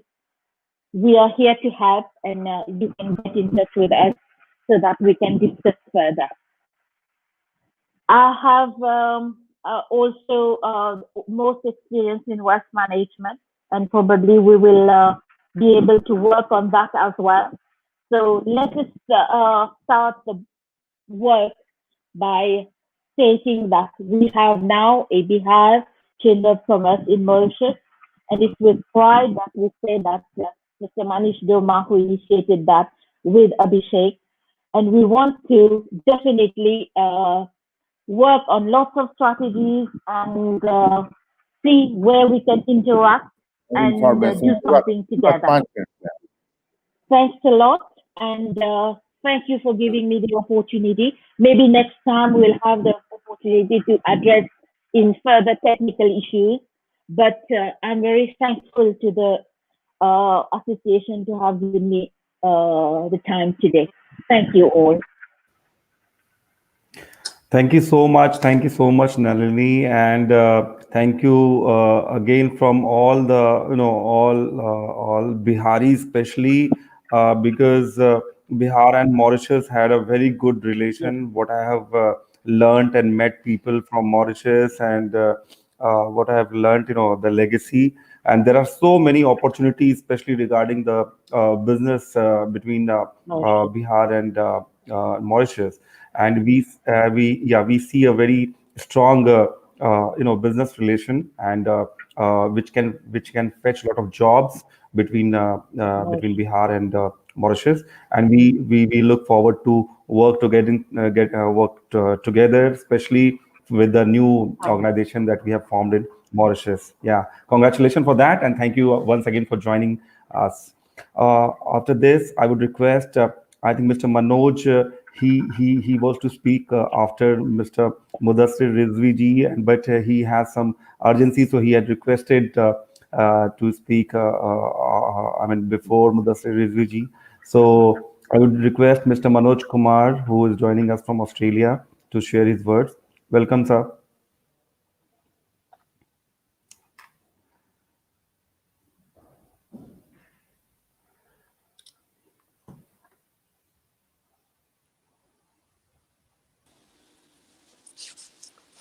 Hello. Yes, you're audible. Okay. All right. First of all, my congratulations to Abhishek ji and your team and all the speakers from all over the world and from Bihar.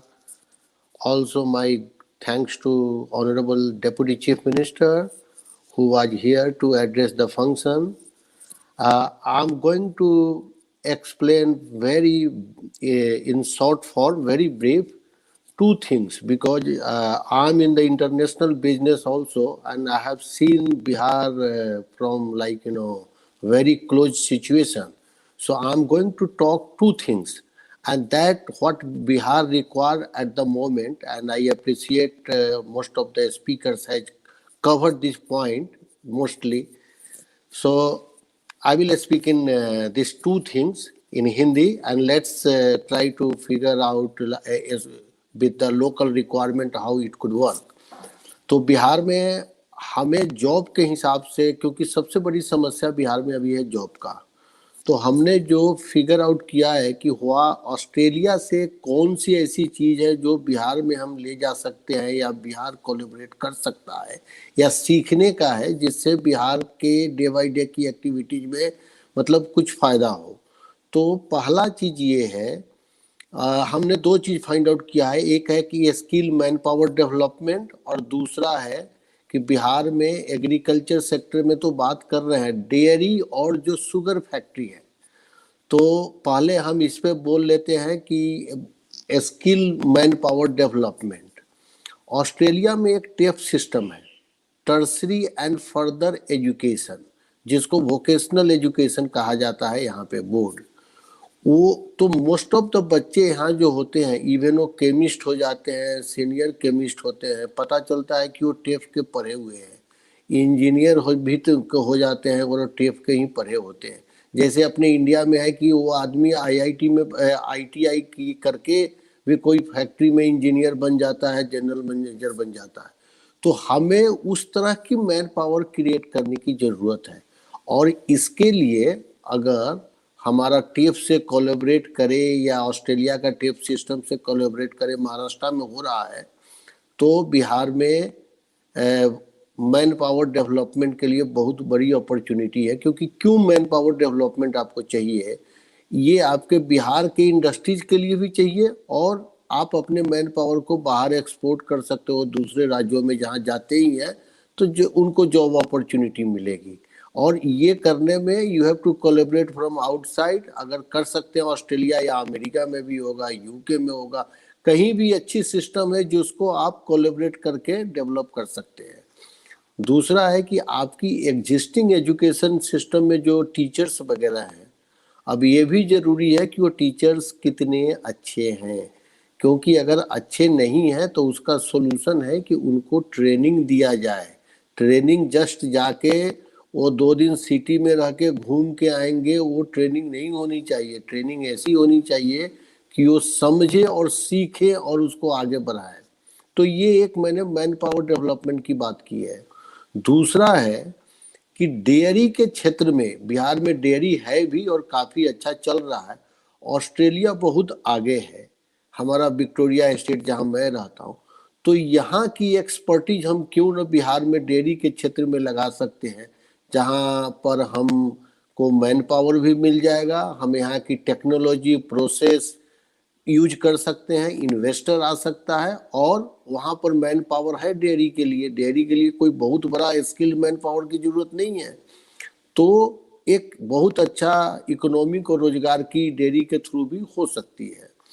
बाद में है कि आपका जो existing already समस्या है, जो sugar factory वगैरह बंद पड़े हुए हैं, कितने लैंड है, कितना शुगर फैक्ट्री है, सब है, उसको हम क्यों नहीं ओपन करते हैं? तो इसके लिए है कि हम एक कमिटी बिहार सरकार बनाए शुगर फैक्ट्री वगैरह इसको ओपन करने के लिए, और वो कमिटी में एक कमिटी बना के बात करे।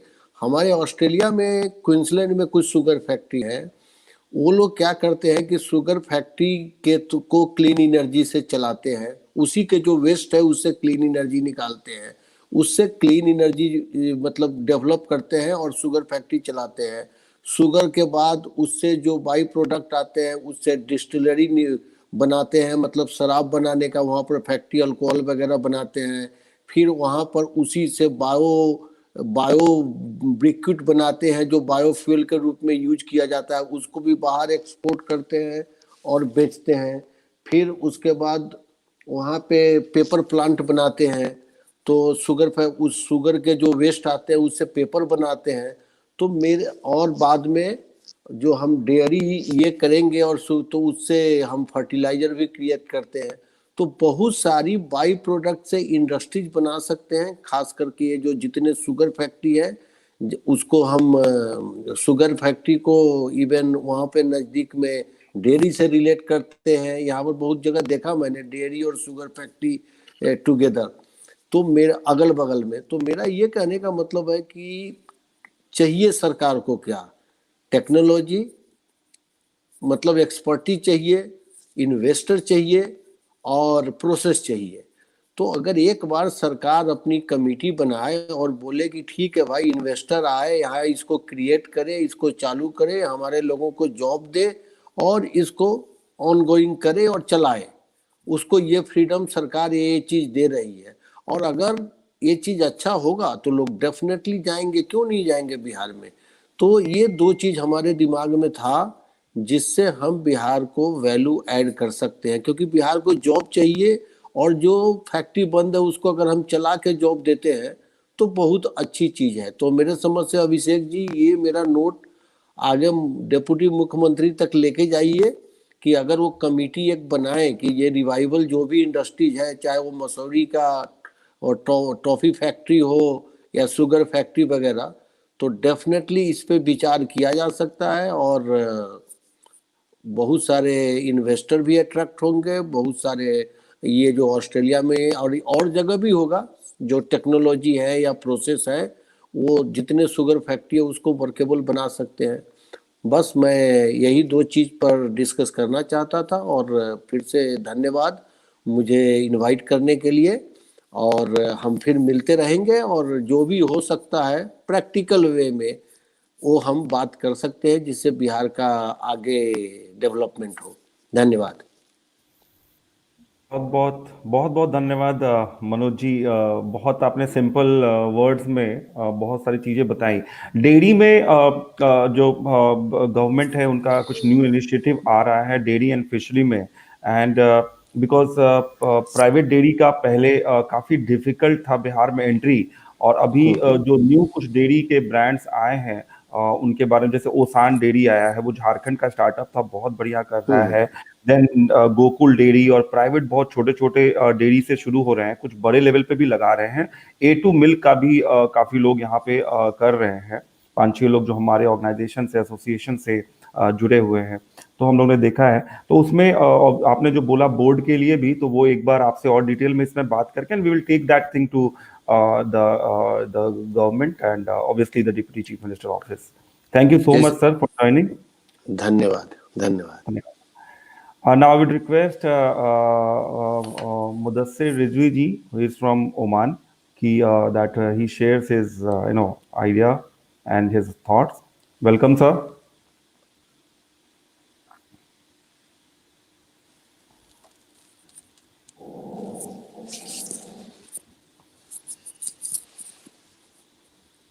You are on mute. You are on mute, sir.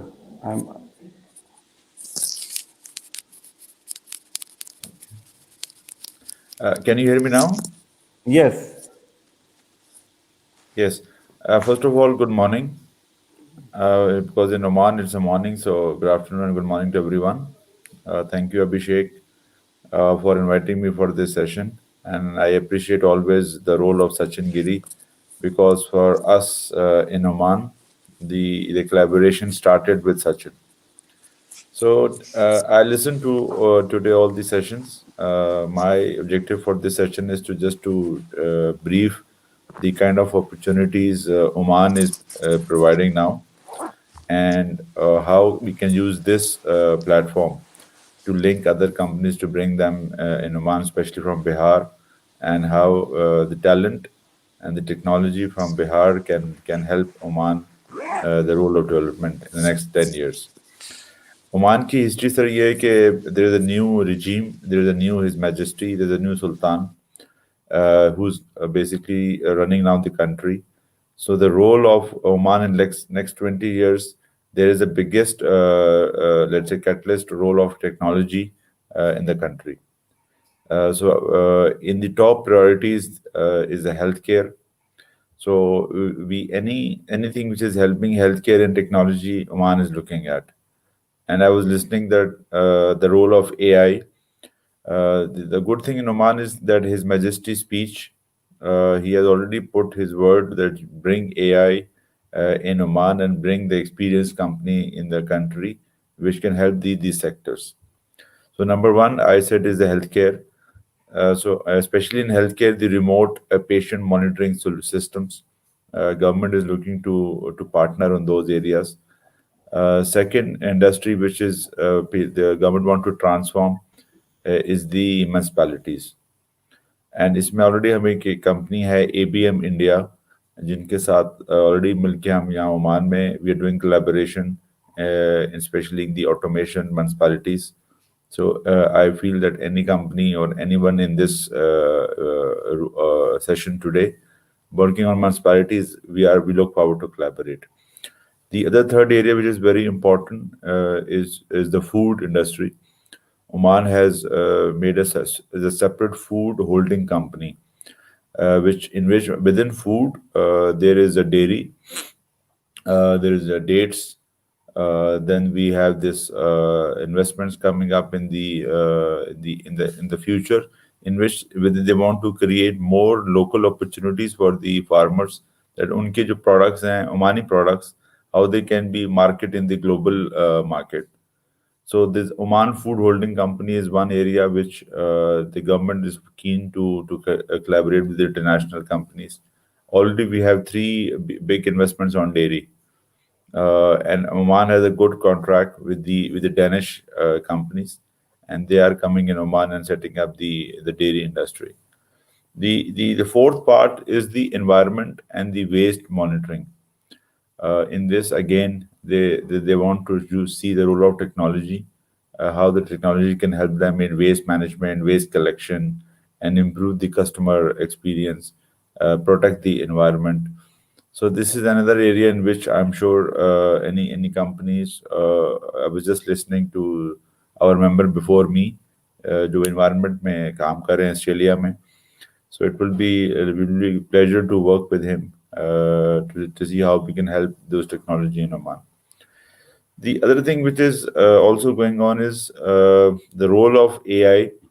There is a consultancy and study going on that how AI can create new opportunities, and how the existing manpower we can use them in a more potential way. There is a debate that AI can help to kill the jobs and not create new let's say opportunities for the existing people. But Oman mein we are working with some government entities that how AI can create still new opportunity, and how we can use the existing manpower to use in a more better way. That is something again we can work together from the people who are in this AI industry in certain sector. And in the last, of course, with the COVID, Oman is coming out of COVID, and in the next 2 years we see, and especially 21, the government wants to open up and governments want to create more opportunities. And already, as we as an entity, along with Sachin Giri, we are working in a lot of projects on automation, manpower. So I feel that through this summit, I would like to request all the members who are in technology domain and who are working in the emerging technology, because the typical role of technology, which is more development, .NET, and that kind of work, is still going on. But the new government and the new structure is looking at the emerging technologies. Jisme RPA, we have this blockchain, we have AI, we have this drones. So these sectors kindly, अगर हमारी जो इस distinguished members हैं या उनके members के further जानने वाले हैं, if they are working on these emerging technologies, today one is the right time to come and showcase their expertise. And of course, we are in one for the last 30-35 years, and especially we're working closely with the government. We can create these opportunities B2B and make the both side benefit. So that's from the my side. I thank you very much. Thank you very much, Abhishek. Thank you very much, Sachin. Thank you. Thank you very much, Mudassi sir. I always appreciate your inspirational speech, and you help a lot to India One contributions. We see further our commitments to commit in the next upcoming days. We will work together. Thank you, sir. Thank you very much. Thank you, Abhishek. Thank you, Sachin. Thank you so much. So now we welcome our another very esteemed speaker. He has been doing exceptionally some great work in education sector. Mr. S.K. Shahiji. He is director of Center for Social Responsibility and Leadership, and he has always been mentoring and guiding us also. And we welcome you, sir. And thank you, Abhishek. Thank you. Good afternoon, everybody.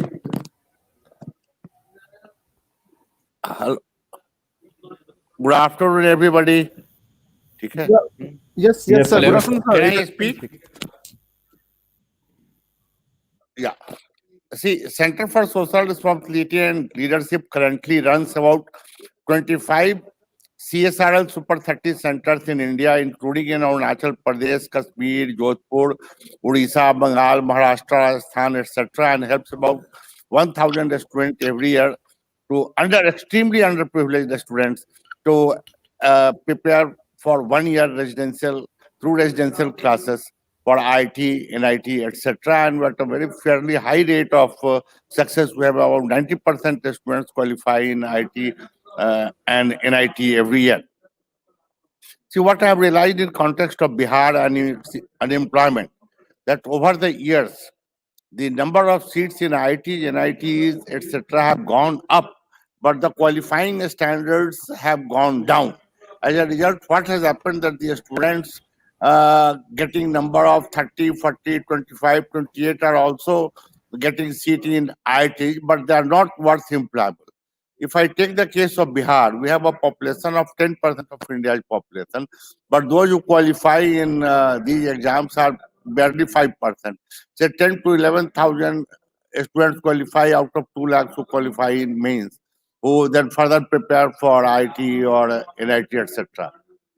When I went to the root cause, I found that the level of science teaching in B and C grade cities of Bihar, and for that matter of other parts of the country also, is quite poor.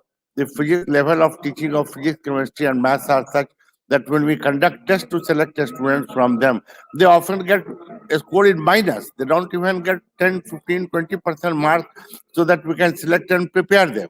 The reason being that though the students are bright, but the teaching methodology or the quality of teacher in cities like Bhagalpur, Chhapra, Muzaffarpur, Bihar, where we have to uplift these cities to help these children also, parents are not very well educated, are not very well off.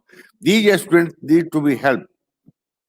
And I have always realized that we must work on core competence. In Bihar, our core competence is hard work and intelligence. We must be able to push that at least out of 16,000, 15,000 vacancies in IT, or for that matter, 6,000-7,000 in triple IT, 5,000 in Indian Institute of Science Engineering Research, and about 25-30,000 in NIT. At least 12 to 15% seats must be filled by Bihari if we prepare well. The reason how will it promote to employment, that those who will join with higher marks in IIT. See, today going in IIT is little easier than earlier because cutoff has gone down, but that doesn't lead to employment. With 25-30 marks, some of them are expelled in first year, second year, many of them leave, many of them who pass also are not eligible for employment. So there is a need that we upgrade the education in 11th and 12th in science at the first level to such an extent that the Bihar students not only qualify, they qualified in good IIT, they got good marks, they got good department, and they become employable who can help others also to join into employment. They are the people who will become vice president, president, and sometimes CEOs of the company, and they have the power, authority, and to influence an organization to help these students.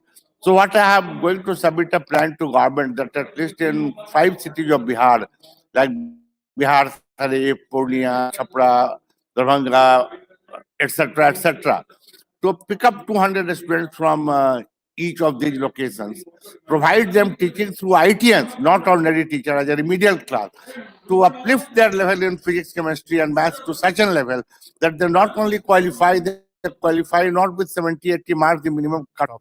They qualify with 160, 70, 80, 200 marks. They get better IT, better departments, and they are better placed. So that proposal I'm going to put up, that by remedial classes being taught by bright IITians, we uplift the level of physics, chemistry, maths in the early days and help at least 2,000 to 4,000 students to get in IITs. Similarly, we help them more number to get in NIT and others. That is one way that we can help Bihari students to do well in employment. The second is, at a school level, the English and math level, when you look into the various reports that are submitted to Niti Aayog or to earlier planning commission through other, you find that Bihar lacks most is that the English and math of 10th, 11th students are not even comparable to third or fourth level students of A or A grade city. This is, I am talking of B, C grade cities and rural India as such. So the moment we help the students to do well in English, math, and computer science, they are future ready for jobs in retail market, which is going to hit B grade cities, C grade cities in a big way in next 10 years throughout the country. So Bihar can become a skill capital of the country. Bihar can become a technological capital of this country, and this would be one of the important methods by which we can help to employment to Bihari deserving students who deserve, but for lack of support, they are not able to fulfill their dream.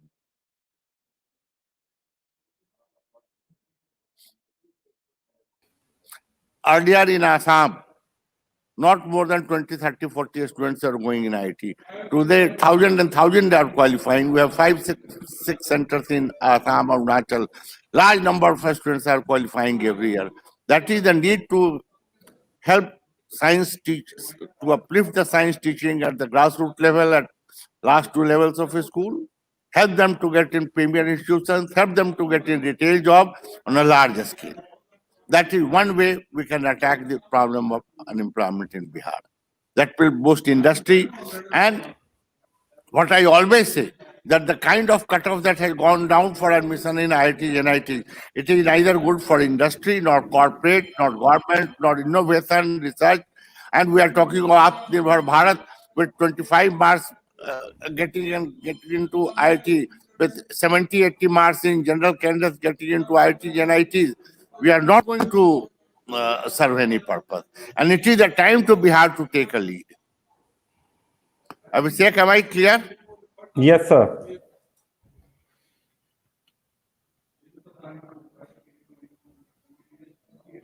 All that I have to say is this. Thank you so That- much, sir. Yes. Yeah. And you are very Yeah, correct that, Bihar has a long due, efforts for education sector. There has been a lot of talks from different fraternity, but still there need a lot of things to be done. We have some very good education, I mean, edutech startups, and they are doing very well. And once you plan to visit our incubation center, enterprising zone, sir, we would like to, have an interaction with them and what they are doing with technologies in education sector. So that I think that will be a great, I'm in mentoring. Patna from 27 December to 6 January. For 10-12 days, I am in Patna. Okay. That will be great, sir. So we can have an interactive session then. Thank you so much for joining Bihar Global Summit, and we hope for a further mentoring and guidance center from your side. Now I would request our next speaker. He is Mr. Anand Kumar. He's a chief accountant and an advisor, South Crossing, and he's from Australia. I hope he has joined. Yes, Mr. Anand, welcome.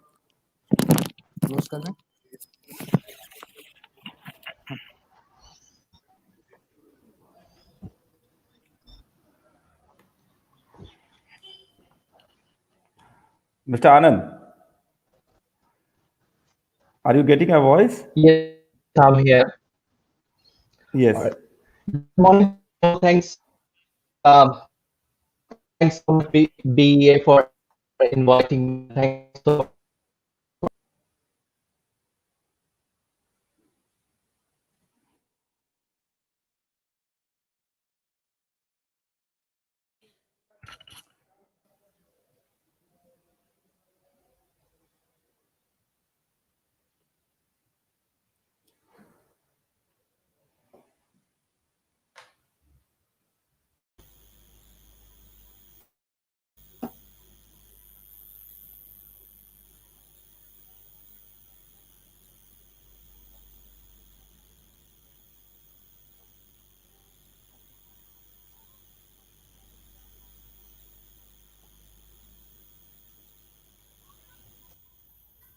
I think there is some problem from his side.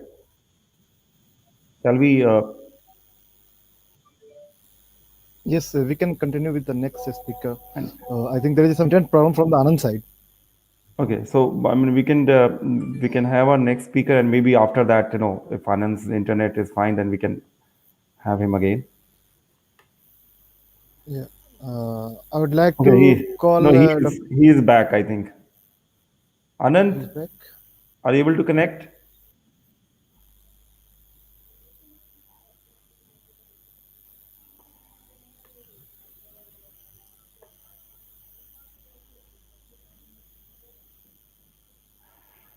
You're still not audible well, Anand.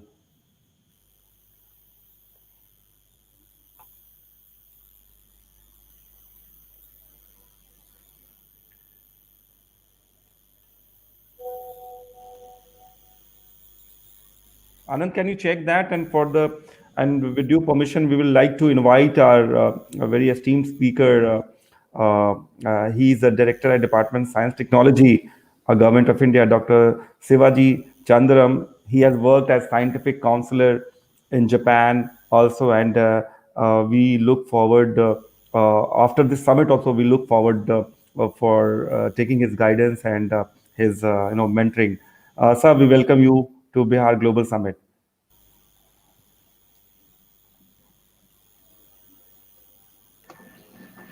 Good morning, everybody. Thank you, Mr. Abhishek Singh. It's wonderful talks and very enriching speeches from the esteemed speakers. And our Deputy Honorable Chief Minister, Mr.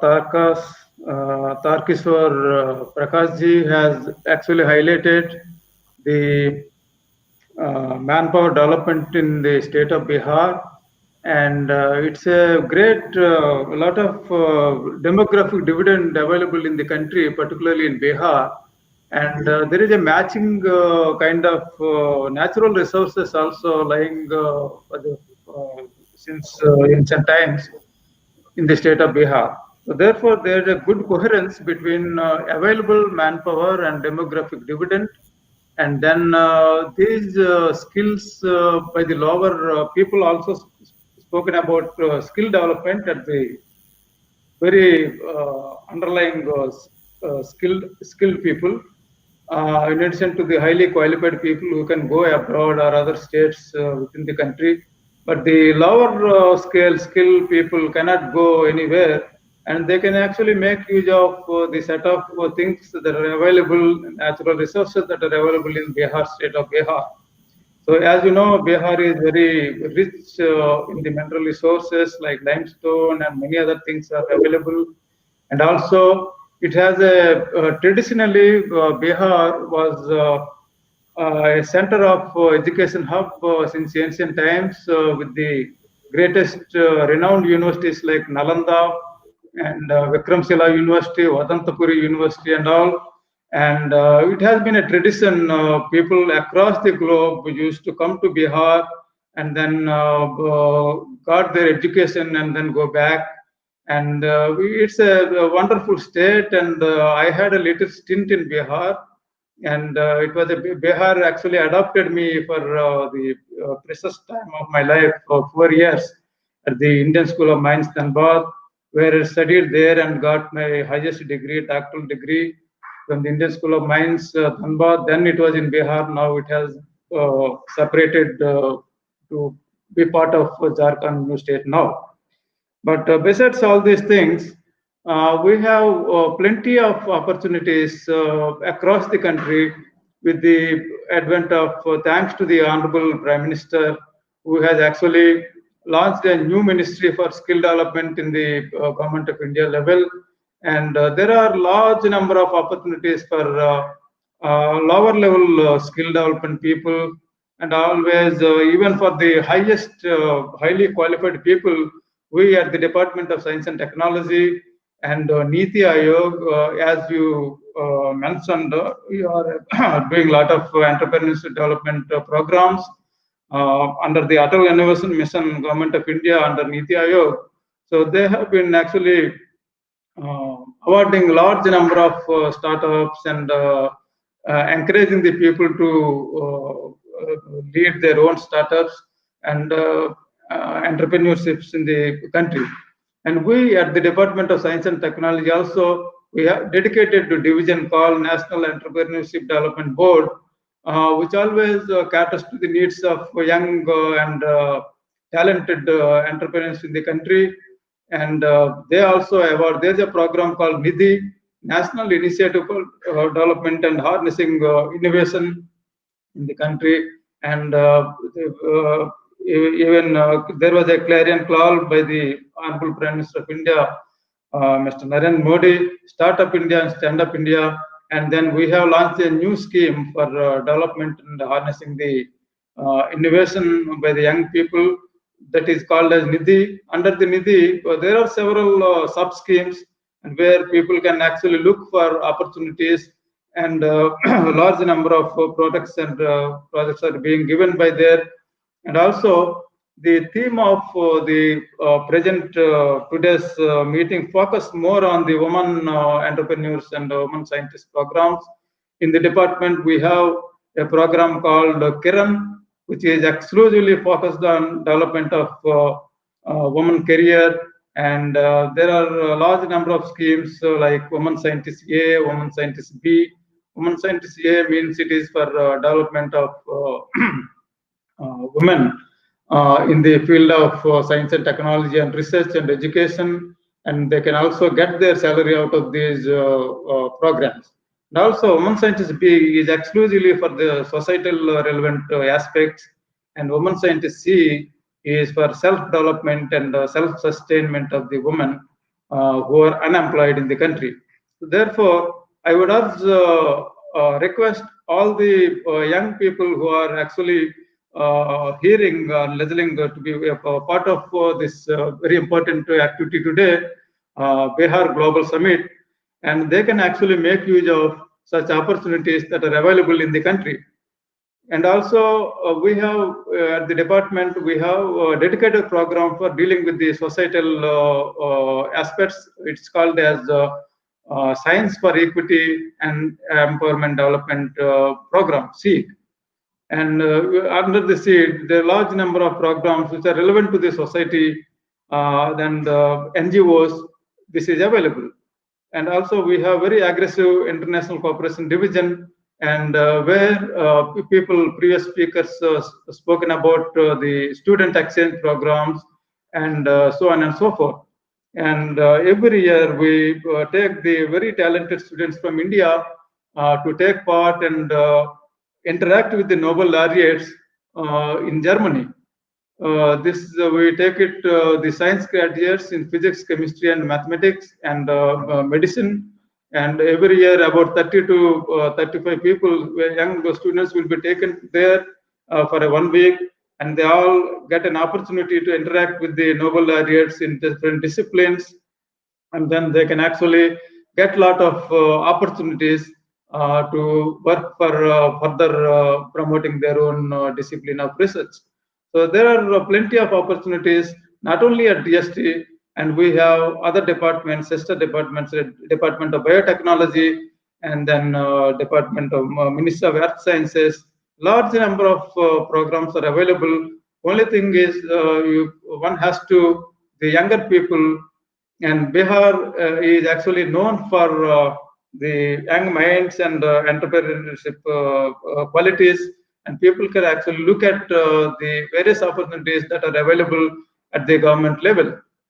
So I think maybe we can talk a lot about the other revenues and opportunities, but due to the paucity of time, as I have to participate in another meeting, and I would like to thank the organizers for giving me this wonderful opportunity and including me in this very productive meeting, Bihar Global Summit.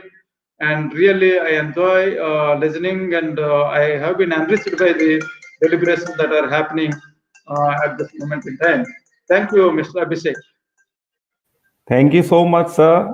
And the role of Department of Science Technology, Government of India in Bihar is very huge. And sir, in last 4 or 5 years, we have developed an ecosystem for innovation, and there are a lot of startups and innovators who have very good and nice products. And we approached your department, and we talked to Himanshu sir, and then Anita Gupta ma'am, she also called us, and we need to work more on like setting up small incubators for SME or some TBIs, maybe a smaller version of TBIs. And Bihar is a very, I think we don't have a TBI. Maybe IIT Patna was trying to get that, and the country has like 119 technology business incubators under DST. So DST role is very I would say it's due for a long time. So, sir, and the speakers here are also ready to support, and we would seek your further guidance and support, and getting the role of bigger role of DST in Bihar. So, thank you so much for sharing your thought. Definitely, you please get back to me if you need anything Yes, from sir. DST, any information. I'm always ready. Thank you so much, doing sir. We are this. really Thank grateful you to so you much. for joining us here. Now I would request our Thanks, next sir. speaker. I think Anand is back here. He is now. I hope he has a good net connection now. So Anand, would request you again to give your speech. Abhishek, can you hear now? Yes. Hello. Okay. Yeah. Sorry, it was a bad connection because it's raining very hard in Sydney, Australia. So first of all, good morning to all. Thanks to BA and Abhishek especially for organizing this meet and bringing us all together. And personally, I would like to start with I personally know the BA from last like 6 years, and I got a kind of all organization.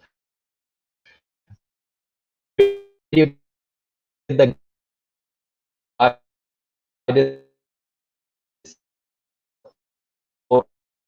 where you get where you get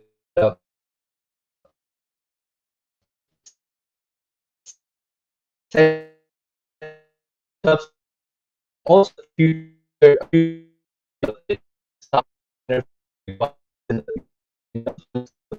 today I area which has a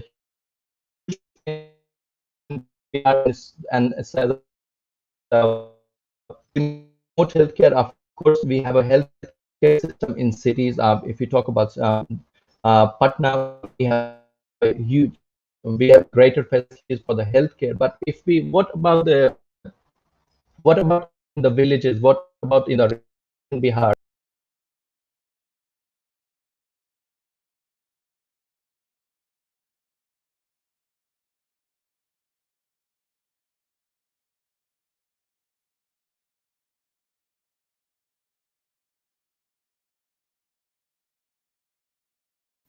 I think still he is facing some problem. Uh, Maybe bad internet in that area. Uh, can we have our next speaker, Sachin? I think Mr.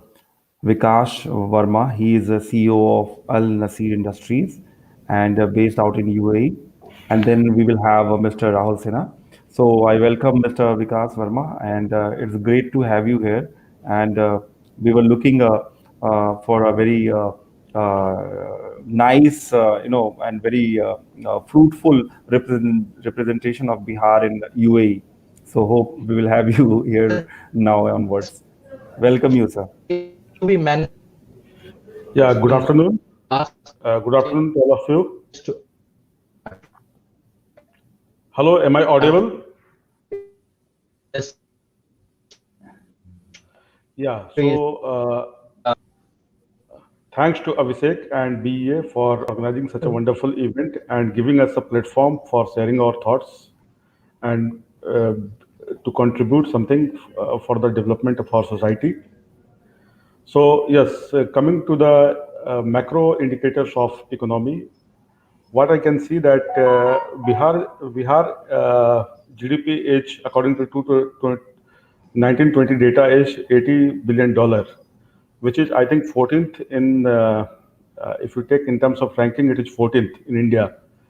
And but the good thing is that they have one of the largest growing economy among the states. If we talk in terms of our strengths, we all know our strengths, which we have just listened in our previous speakers' speeches also.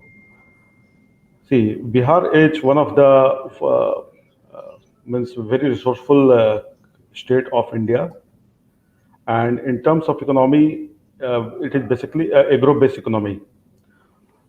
We are the fourth largest producer of vegetable. We are the eighth largest producer of fruits. So that what that it means? That means it has a huge potential of food processing industry and agricultural industry by integrating into technological solutions and artificial intelligence, which I think Narendra Modi government is working on it. So only thing is that we need to synchronize with the central policies. If you see the Vision 2030 of India, we are aiming for 5 trillion economy, which cannot happen until unless Bihar or other states matches with the same pace, which I believe everybody is working on it, and we are trying also. In terms of FDI inflow, 17.8%, 17 billion dollars, 17 point something billion $1 million was invested last year. So that was a good figure. Now coming back to our own strength, that is the manpower, the resources of human resources. Bihar is known for their mind as well as their muscles power, both. So most of the leading leaders are from Bihar only, in terms of whether it is in terms of administration or whether it is in terms of politics. Also, the major economy, which is industrial as well as agricultural, is run by Bihari people only. But no, not only, most of the people are from Bihar. So that is a major a boost up or major source of inspiration for us. If we can streamline these channels, I think we will reach up to third or fourth in the state within the 2024. I think that is the vision of Mr. Nitish Kumar also, 7 Nischay. Now, coming back to the industrial sector, see, now I am in this area since last, I think, 10 years. I worked in Qatar, Saudi Arabia, Egypt, and now in UAE. So what I can see here is that it's a hydrocarbon-based economy, which is now diverting into other industries like uh, we are diversifying. So similar diversification need to be done in Bihar also, because basically we are solely on agricultural based. We have a huge potential on the other sectors like tourism, like other skill sectors like training, development, IT infrastructures, where we don't need natural resources, means mineral resources. So that can be developed there. The most important thing is that yeah, since I am representing the industry, steel industry and polymer industry, what I can see that unfortunately in Bihar, steel industry presence is almost negligible. There are some presence which is in government sector, in railway foundries and those things. But you cannot find even a rolling mill or a steel melt shop in Bihar. So you know that for the infrastructure growth, the building materials, in the building materials, around 70% is the rebar industry, which is the base of the economy. And for that, yeah, there are arguments that iron ore or minerals are not there, but you can have a scrap based industry there. So because a lot of people who are in the steel industry are from Bihar only, so they can work on that. Small industries, small skills. Uh, Steel plants can be made. Second, is a very good potential for polymer industry, where we have we have their refineries. So the byproduct of refineries can be used for making polymers like syntax tank and like other road barriers. So there is a huge potential on that. For that, uh, uh, if you see the Bihar industrial policy, the initiatives were taken, but similar type of initiatives has to be done from the entrepreneurs. And we'll be very happy to work on this with the government. I think Mr. Abhishek is doing a nice job by integrating the government and the industrial fraternity or the Bihari talents across the world or across the India. So that can be done. So with this, I think most of the point has already been spoken by the other speakers. So I don't want to repeat that. With this, I would like to again thank Mr. Abhishek for giving us this opportunity, and we will always be available for any type of support needed or any type of support required. So thank you, Abhishek. Thanks for giving me this platform. Thank you so much, sir. And only one thing I would like to add here, in this COVID scenario, when we saw that uh, a lot of association of other states were very active, we also formed an association, and we also helped our immigrants, our workers, our laborers to fight with that situations. We have helped them a lot, and we also arranged some chartered flight to send them back to India. So that is one thing, and uh, we would like to increase our presence in this area. Thanks. Thank you so much, sir.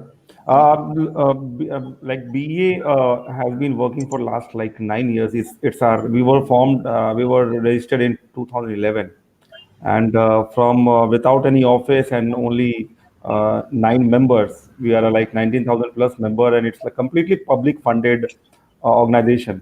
And it's a long. I mean, we are doing global summit now, so it's a big thing for us, and it's a big achievement. We feel that it's a big achievement being in Bihar. We are connecting all the well-wishers of Bihar who are outside India, who are outside, well settled in different countries, and again, bringing those ideas.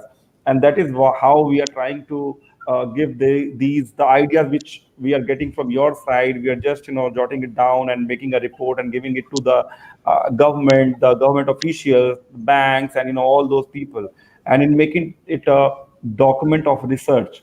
So, sir, we have a incubation center and enterprising zone. It's not an incubation center for startups, but it's a hand holding center for any kind of small businesses or any kind of big investment that is coming to the state, whether it is a food park or it's a leather park or it's a jute park or logistic park.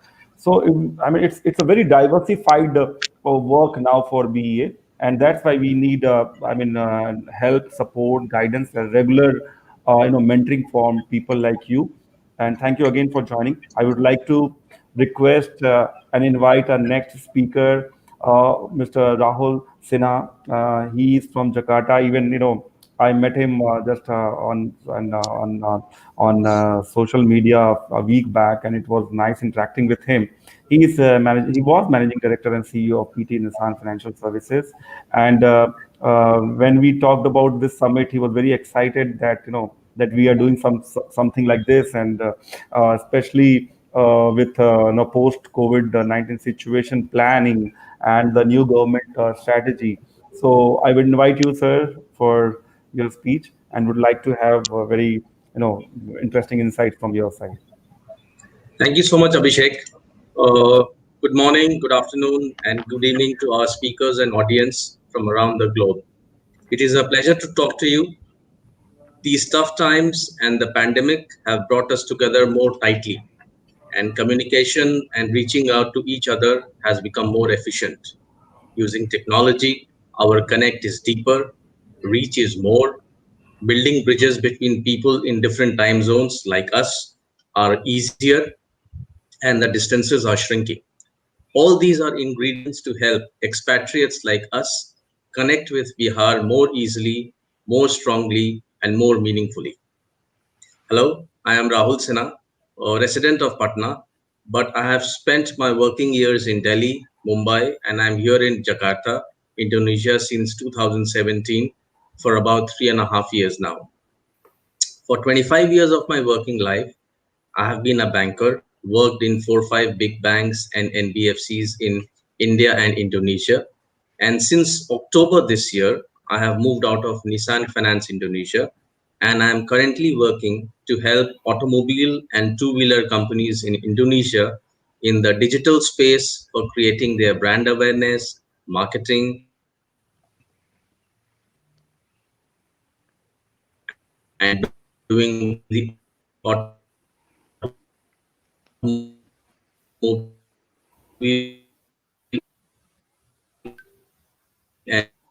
and two-wheeler business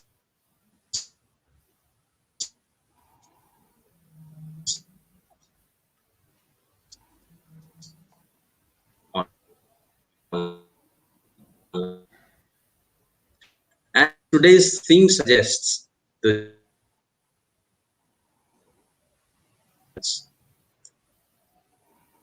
technology, their mental appetite and alertness to receiving and processing the best practices has increased, and thereby a very fertile ground has been created for connecting the grassroots to the global, which is a very interesting phenomenon for us.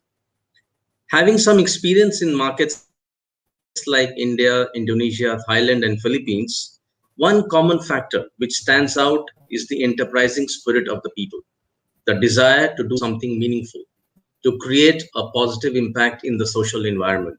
Obviously, to earn some money and recognition, but more importantly, is to give back to the society in a meaningful way. I think this platform is a step in the right direction to bring our experiences of the speakers and the audience in the midst of people of Bihar who are desirous of taking the next step towards their success story. In the next few minutes, I will cover two topics: the role of digitization and innovation during these tough times, and how women empowerment and development of Bihar are interrelated.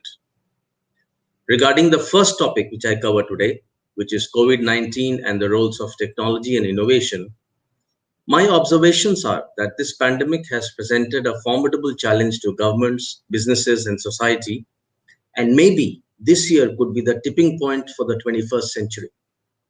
Companies have woken up to the need to have a business continuity planning, to continue to add value to the stakeholders in business and society. the accelerated process of digitization is one of the immediate countermeasures.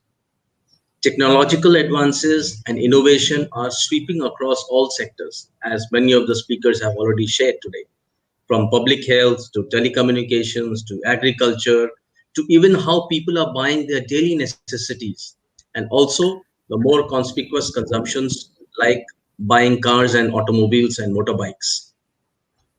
I think collaboration between government, financial institutions, and the regulatory bodies are a necessary step to build the right digital infrastructure to serve Bihar. I'm sure institutions like BEA and the team will support this initiative to bring all the stakeholders together on one platform with one goal, which is to develop Bihar.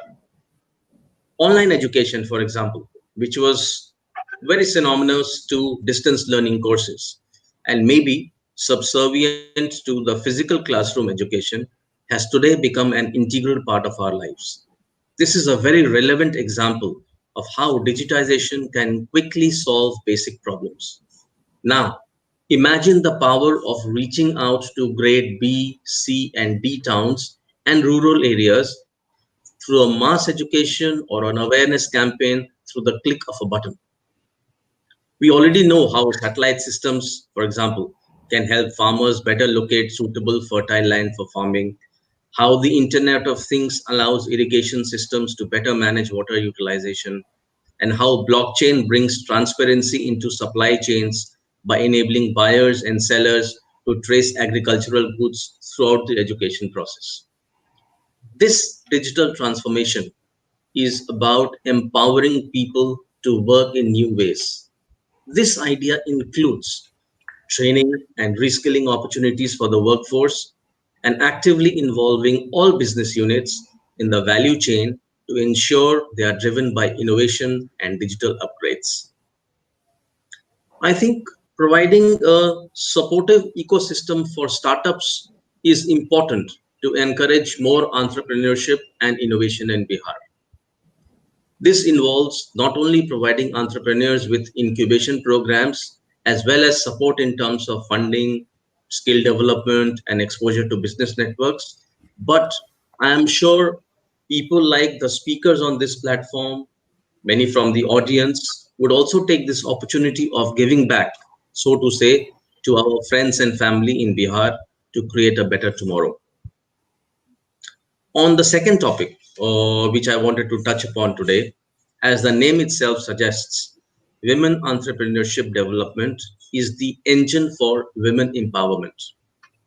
Empowerment leads to self-awareness and self-realization of what women's position is in the society, of their own status, and women are becoming more empowered personally and economically through business ownership.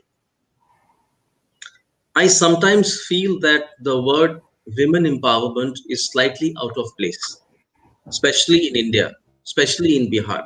Why? Because women have been running the homes very successfully for a long, long, long time. As mothers, as educators at home, as financial planners of the house, as organizing the family as one big unit, as homemakers. They are already empowered. What we need to do is to make them realize and appreciate and support the power in them.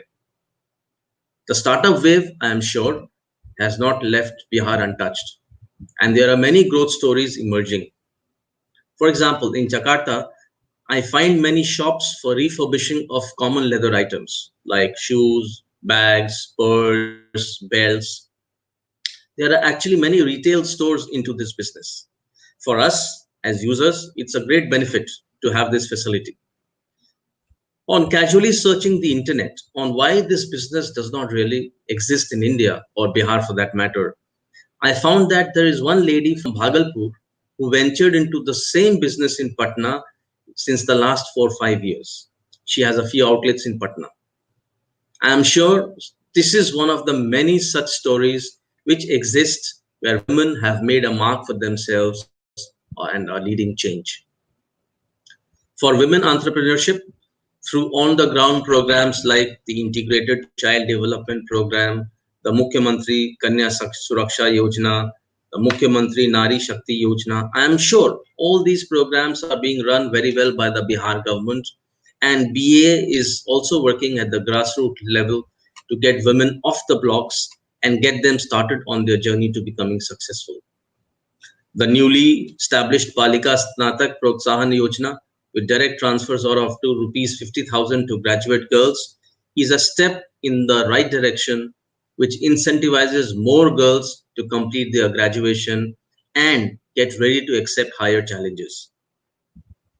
The opportunities not only exist in agriculture and handicraft, but aspects like skill development, trainings on housekeeping, sales management in sectors of tourism, being a dietitian and a beautician, for example, and in processes to revive the art, culture, food of Bihar are all avenues to enrich women's livelihood. And I'm sure many more such opportunities exist. Girls' education, I think, is another key sector where we need to contribute more effectively, as this is a gateway to women empowerment and creating businesswomen as they grow in age and maturity. Through access to a bank account with even a small credit facility, something that the Deputy Chief Minister today touched upon in the morning, a smartphone with internet connectivity, and with the basic rule of law prevalent in the state, we have a situation where women can be coached, groomed, facilitated to fulfill their managerial responsibilities.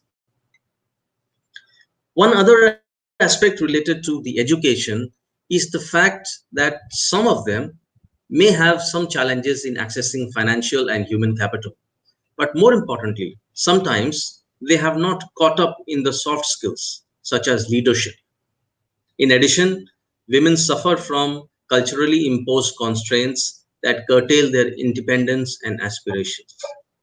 Thus, I think the success of businesswomen depends not only on their personal traits and entrepreneurial skills, but also how supportive the stakeholders are to address these major constraints.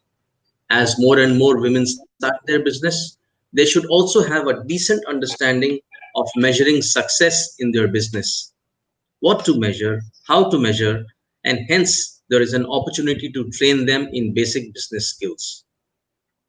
Women empowerment is a journey, I believe, not only in business skills or availability of finance for the business, but it starts from the birth of a girl child, correcting the male is to female ratio, the Beti Bachao, Beti Padhao, from the primary education of a girl child till the time business is set up and starts making some profits.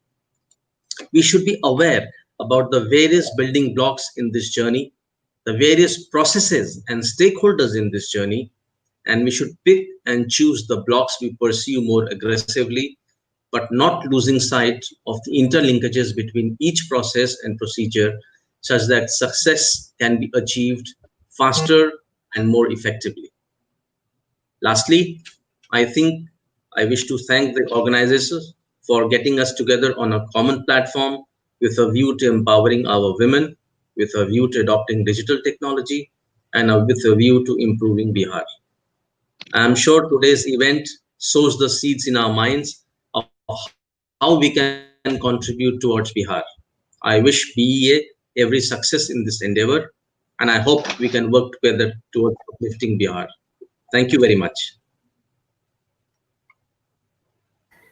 Thank you so much, sir. Thank you so much. And it's always, a kind of excitement just a day before we organized, like yesterday, we were very excited. We were not knowing many of the speakers, and we were not knowing that how it can contribute to Bihar post the summit, and how we should how we would be following up, and what will be the outcomes from different speakers.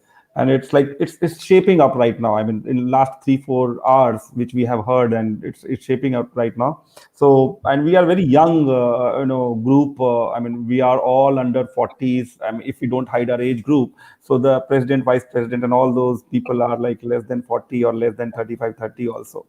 And so we seek our guidance and mentoring from different our advisory board, our patron members, because we are moving on daily basis, but we don't we don't have a pre any example where which we should follow.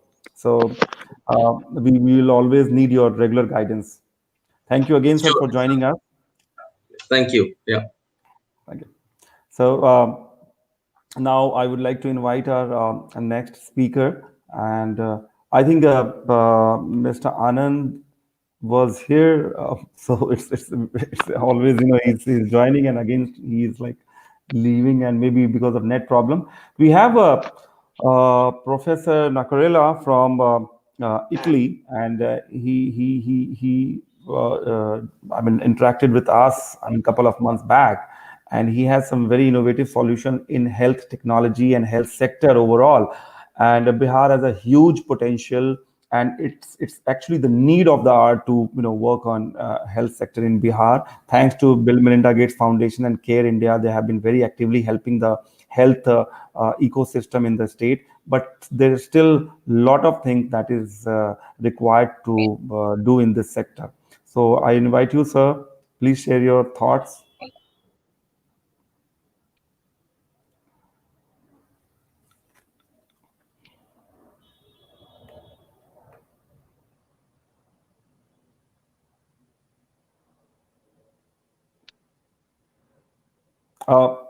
You're getting my voice? Yeah, I can hear you. Can you hear me? Yes. We are waiting for your speech, sir. Thank you very much for the invitation. Let me thank Dr. Oigi, a good friend of mine, and also the Entrepreneurs Association of India and the BR Entrepreneurs Association for this webinar. Yeah, can you hear me? Yes, sir. Please continue. Yeah. Let me.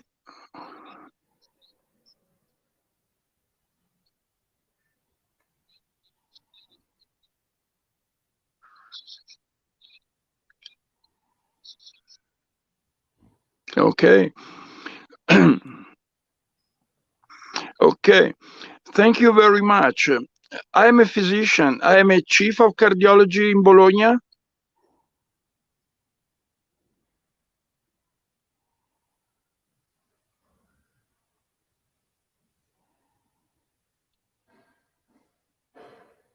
Yes, sir. Please continue. Yeah, I'm chief of cardiology in Bologna, and I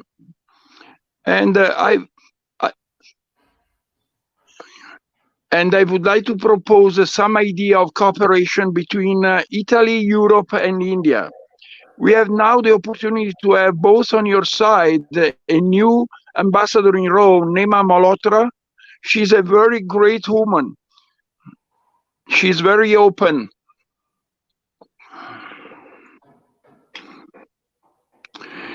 She's very open-minded.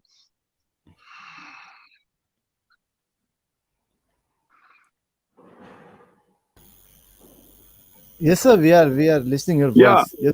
And on our side, the new important presence of Ambassador De Luca. Vincenzo De Luca has been our general counsel in Shanghai, so he knows very well Asia, and he's been the director of the Italy System panel at the Minister of Foreign Affairs of Italy for internationalization of the country. So he's the right person to be in India in this difficult time. The idea is I would like to address two major issues shortly, and then I will ask your comments and your questions.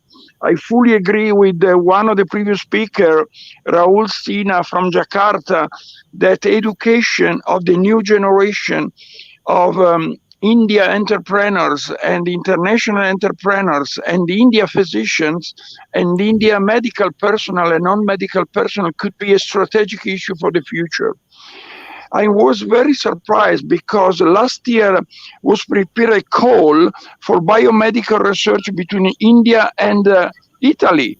But the call, I'm talking of the program of 2019, the call was not including healthcare, welfare, and biomedical research. So it's a surprise. I think I will complain with De Luca, and I will complain also with your ambassador in India, your India ambassador in Rome, because I think biomedical research and open innovation in the biomedical field, including new drugs and global drug development, is very important. So the in Italy-India Collaborative Industrial Research Development Program 2019 call for the submission of joint project proposal could be renewed for 2020 because the last one was already closed in June 2008 and should include healthcare, welfare, and biomedical research for also for the Bihar region and for the Patna region, which is an important part of the north of India. But if we think this is important, because the COVID taught us that how important is healthcare today for the people, and how much we can spend of time to improve the healthcare condition of each given country. So biomedical research is still a great issue to my understanding, but also postgraduate education of India physician in Italy or in some Italy university or some European university could be a very important issue for the development of your country and for the development of your province. These include open innovation, which means that technology transfer and open innovation with the creation, as we did in other countries, of what we call joint research laboratories in medical science and non-medical sciences. The idea is to do as we do in Azerbaijan, as we did in China, the India-Italy joint bilateral international research laboratories on some selected medical issues.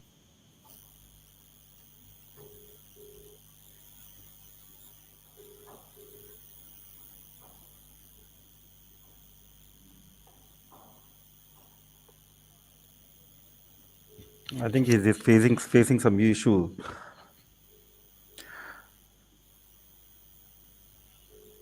Hello, Professor Nasrullah, you are there?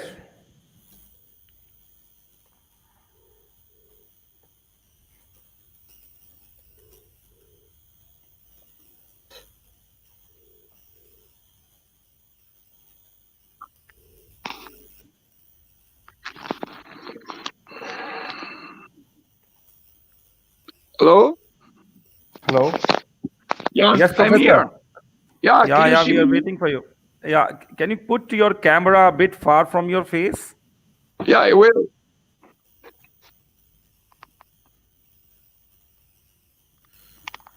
Is it okay now? We are still waiting for you. We are not able to see you. We are able to hear you, but we are not able to see you. Yeah. Yeah, Can you it's see me better now. now? Yes. So the idea is to find some kind of cooperation in the medical field. Just now using the remote connections and the digital health opportunities. For example, we think that we have a nice model that we learned and we experienced during the COVID pandemic of having out of hospital offices, out of hospital outpatient clinic to take care in a less expensive way, in a more efficient way of patients, of regular patients and patients affected by COVID before admitting them to the hospital. So the idea is to share with India this kind of model of healthcare, which is more effective and less expensive, including some very important imaging tests like the echo imaging of the lung and the pleura that you can detect immediately and in a very early way the localization of the COVID in the lungs, even in patients with a negative throat test for the virus. So this is the kind of model we'd like to share with India, because I am aware of two most important things. The There is a very nice book on healthcare reform in India and a very nice book on healthcare technology in India. So I think we have enough material from both sides to share the idea of cooperation in the healthcare reform of India and in the most advanced sector that you call health industry of India. It is a very nice book, and I have some direct experience with Hyderabad Technopark. So this is my suggestion. What do you think?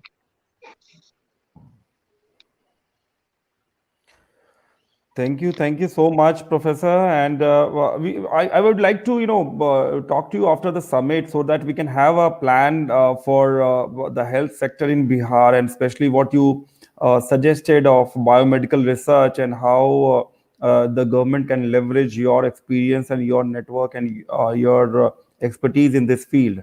Thank you again for joining us. And thank you very much. Thank you. Okay, thank you. So we have Mr. Abhijit with us. He's from Sydney, Australia, and we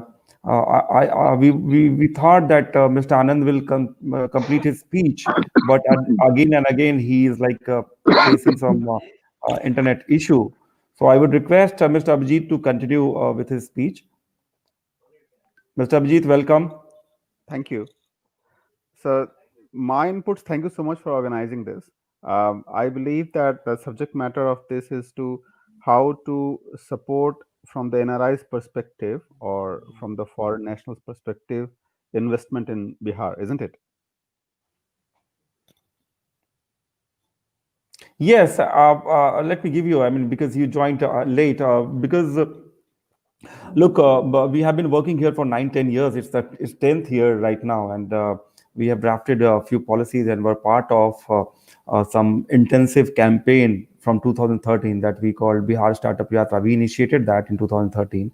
So we what we felt that till the time we don't have the global network, the global expertise, the global mentors mentoring us and showing us the way, especially to all the young entrepreneurs and the aspiring entrepreneurs, the state will still lack, and it will not be able to meet its objective of becoming the top 5 states of the country. So this is an initiative to connect to all those experts sitting outside India. We have been trying to connect to many of them, like we have you like first time right now. So this is to involve more and more for people like you, and getting your expertise and support in developing Bihar. See, I'm in Sydney here, right? And there are a number of such events have organized by on India level, and on a state level also. Recently, people from Hyderabad, Telangana new state, came here, and number of people from different background attended. So the ministers from that state came here. Then regularly Gujarat organizes such things, Tamil Nadu organizes such things, but nothing has happened from Bihar. Again, we need some representation from the state government part, so that the people, especially the business people of Bihar or Bihar origin people here, would get connected. And I give you another input. Sydney has a very strong population, and not just Sydney, most of the cities in the world. People from a country called Fiji. Now, I'm not sure how many of you know, most of the Fiji Indians migrated from Bihar, and as indentured laborers. So, sorry.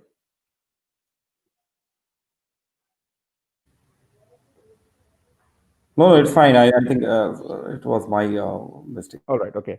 So they also find their roots there. Most of them are not able to connect to Bihar anymore, but the language that they speak, you would be very surprised to see that they still use the words that is only used in Bihar. For example, what we call a leg in Bihar, in Bihari terms. Can anybody tell me? It is not pair. So it is called Gore. So this is how, and most of the things, if when you speak to Fiji Indians, so this is another very strong diaspora. They are quite wealthy and very entrepreneur kind of people. So you have a great opportunity to connect to them as well. And if you are able to engage them, they are also very good resources.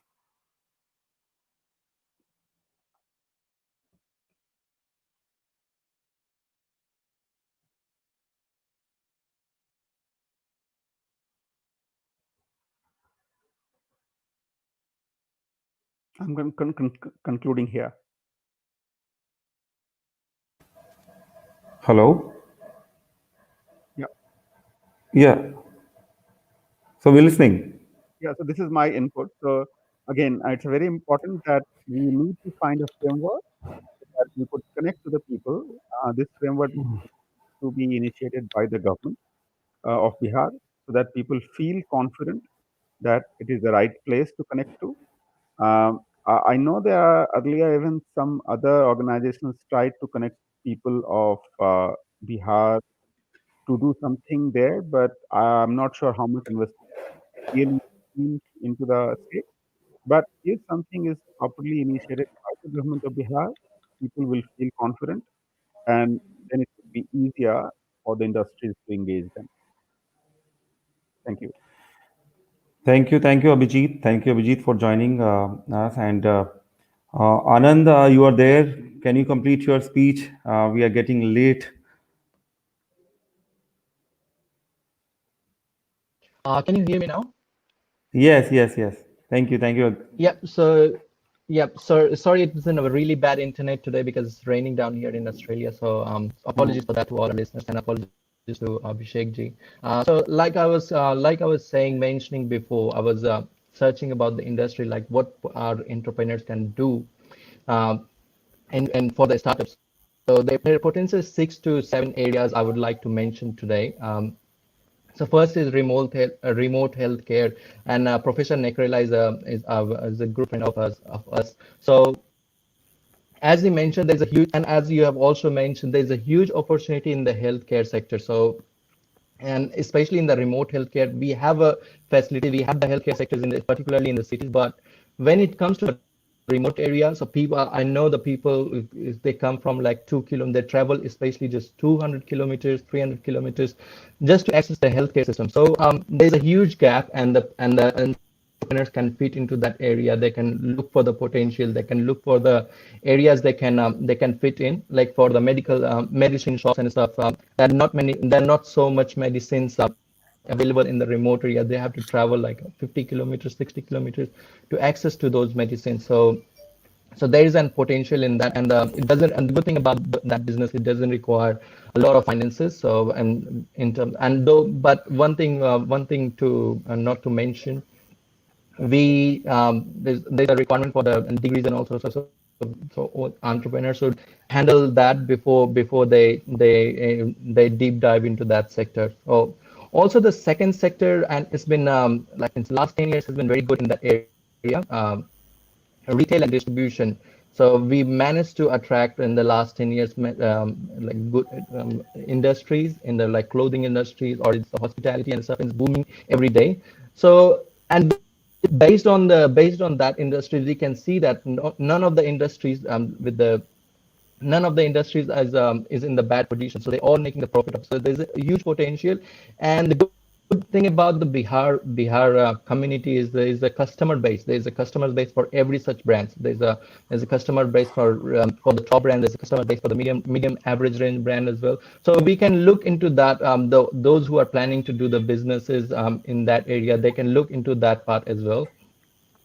Also the third industry, and it's very unfortunate that all our youths have to like all for especially for the higher education, they move out for Delhi, Kolkata, or anywhere around India for the higher education. So unfortunately we don't have that many institutions. If the government can work on that area to attract many private institutions as well as government, though it has been in 5-10 years there has been major government institution has established in India, but we need a lot more, We need those kind of educations, and especially if I'm not wrong, Manoj sir was there, and he was mentioning about the TAFE in Australia. So of course, the TAFE is like sort of ITI for those who don't know. Is TAFE is like ITI, so we can implement those systems in India, like train the people for the skilled labor. So there's an education need for in that area too,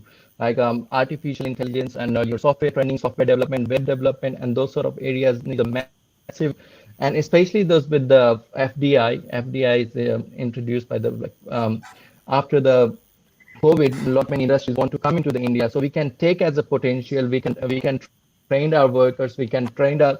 So good thing. Other thing is we have a youth. We have a human capital, but we need to train them accordingly. Like we have to make them as a job ready person. Also, I would like to mention the one major evolving industry, and it has a huge potential in next like 5-10 years. This will be huge potential, which is renewable energy. Renewable energy in terms when we say renewable energy, it's like a solar panel, and solar panel, your batteries, and anything which is biodegradable and stuff like that. So that will apparently get boost in next 5 years time. So why it's gonna get boost? Because of growing pressure on climate change, environmental issues, and stuff like that. That will create pressure, and apparently in India's been doing very great, and it's a major hub for the solar panels and stuff like that. So, and also in the green fuels, fossil fuels, instead of fossil fuel, there's a government in the 5-year plan. They have to introduce a green energy, green technology, and stuff like that. So we can. And the good thing about this industry is it's a massive subsidies in that area. So if you want, I'm not too sure about the accurate number, but I don't have a data of it. But I reckon if somebody wants to open the businesses in renewable energy, the government has a subsidy of 50,000 or something like that in that area. So definitely we can take advantage of it. And other last industry, but it's last industry I would like to mention about is the tourism industry. Unfortunately, tourism is very underestimated in due to some reason. It's not get boost because it's not been looked in seriously. And the thing is, for Bihar, we always had a good historical histories about the tourism. We have a Bodh Gaya, we have your Vaisali Stoop and stuff like that. So those kind of we can what the government can promote as a tourism industry. If you see Bali, if you see Thailand, these are even Australia itself. They tourism is a massive industry for them. They make like most of the revenue for the global revenue of the country's revenue is coming from just from tourism.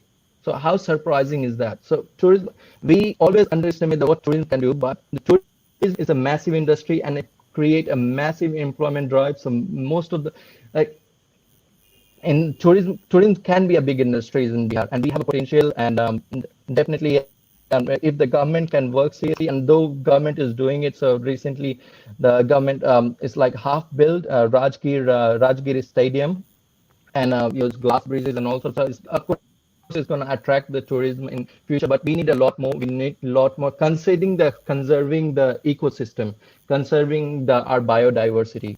So that's it about from my side. And definitely lastly I would like to mention we are here to support. We are here, like from our speakers, we have a diverse range from expertise available. So definitely those who are planning to open a business or support, we are here to help. We are available 24/7 for the youth, for the people. And thanks to BA is there. It was like as Abhishek ji has mentioned before, we are like helping hands. We start, and we get you started. So this organization, we all like this organization, those who are thinking of their businesses, they have the proposal, get in touch with the people, with our experts, and we can do something. Yeah. Thanks again so much for having me today, and I'm really apologize for my internet connection today. Thank you so much, Anand. And we follow a different approach. One is that we keep on suggesting and guiding or giving our inputs to the government. Government, I mean the ministers and the UPSC, the IS officers, the senior bureaucrats, and then we keep on writing to the chief minister secretariat. What we do exactly, we are telling you. So take for example, we had this summit. We have number of different speakers. We are taking the output. We are taking the important outputs. We will make a report. We will submit to the deputy CM office, to the new government, and also to different ministries. So this is our work on policy level. And then on daily basis, we have hundred of entrepreneurs who are calling or meeting us for free hand-holding support. Take for example any research report, any kind of research. Take for example, one need to establish a university, then which should be a good district, and what is the land available, what is the scheme of the government. And so every day we are getting almost 100 call plus visits. So this is what we are doing for last 9 years. So how we distribute work in Bihar, that one, this is what we expect from the government. The second, this is what we can do in public-private partnership. And the third, that is most important for us, if there is no one working, what we are doing right now, what we should do. So BA is moving on the third one. Even if there is no one, we have been moving very well.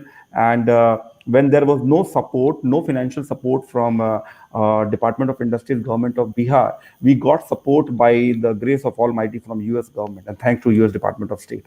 So that is how we have been working, and we believe in our own vision that we have to keep moving. I have my own life. We all have their own life, and they all are they all want to see Bihar grow. So we all have to contribute on daily basis. So this is what we believe, and I think a time will come when the government and all the well-wishers of Bihar will be in sync, and they will understand that how we are trying to move. So thank you again for joining, and I would request you to be very closely associated with us and have regular discussion and talk with us, so that we can gain a lot from your expertise as well as your network. Thank you again. So I think Sachin, we are done. Thank you with for all having this. me today, Abhishek. Thank you. We are already Thank you. completed. So now I would like to provide the vote of thanks. First of all, I would like to thank the speaker from US who were there at a very awkward time. That was like 1 a.m. I would like to thank Dr. Abhishek Saurav. He was senior economist at the World Bank from Washington, DC. Then I would like to thank our chief guest, Deputy Chief Minister of Bihar, Shri Tarkishore Prasad ji, our guest of honor, Smita Purushottam ma'am, and Tavishi Behel Pandey ji. I would like to thank Mr. Rakesh Ranjan. He is Executive Director at IBM based out in California, USA. I would like especially thanks to Vinay Kumar, who was from Florida, who is also our patron member. And I would like to thank Nalini. I mean, yesterday was a great new day for us when we got the news that PMO Mauritius had given the certificate of registration of the first Bihar chapter in US, and it will be a beginning of the relationship between Mauritius and Bihar, especially the business relationship. I would like to thank Syed Mudassir Rizvi. He has always been talking about businesses and close collaboration between India and Oman, and obviously with help of Sachin, and we can think about business collaboration between Oman and Bihar and entrepreneurs of Bihar. I would like to thank Mr. Manoj Kumar from Australia, and at a very short notice, he tried to give a very important speech.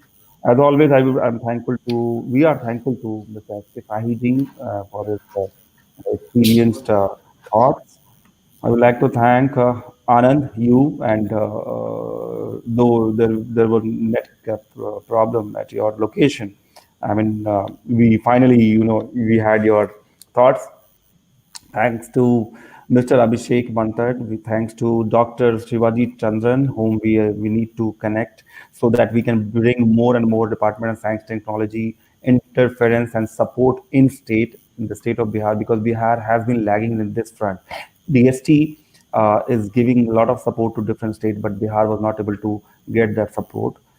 I'm grateful to Mr. Vikas Verma, who was from UAE. Mr. Rahul Sinha ji, who was from Jakarta. Again, we seek a lot from both of you, sir, and after this summit. And as always, I'm thankful to Dr. Franco Nasrilla, and I'm thankful to all the team members, especially Sachin, Rohit Jha, Himanshu, Keshav, Ashutosh, Sumit Pandey. They all have been supporting us. There were people who are behind this and who have been guiding us that how should it goes, and what we are looking from this summit, and how to proceed after this summit. Thanks to people who have coordinated with the Deputy Chief Minister office, Mr. Avinash. He has been there with the Deputy Chief Minister yesterday when he went to Katiyar yesterday from Patna, and he is there with the Deputy CM to coordinate and to give it a more comfortable experience for all of us, because we were a bit afraid that whether the net connectivity in Katiyar will be good or not, but it was very good.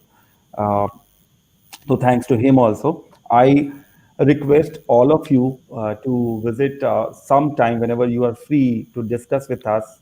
I'm there on call.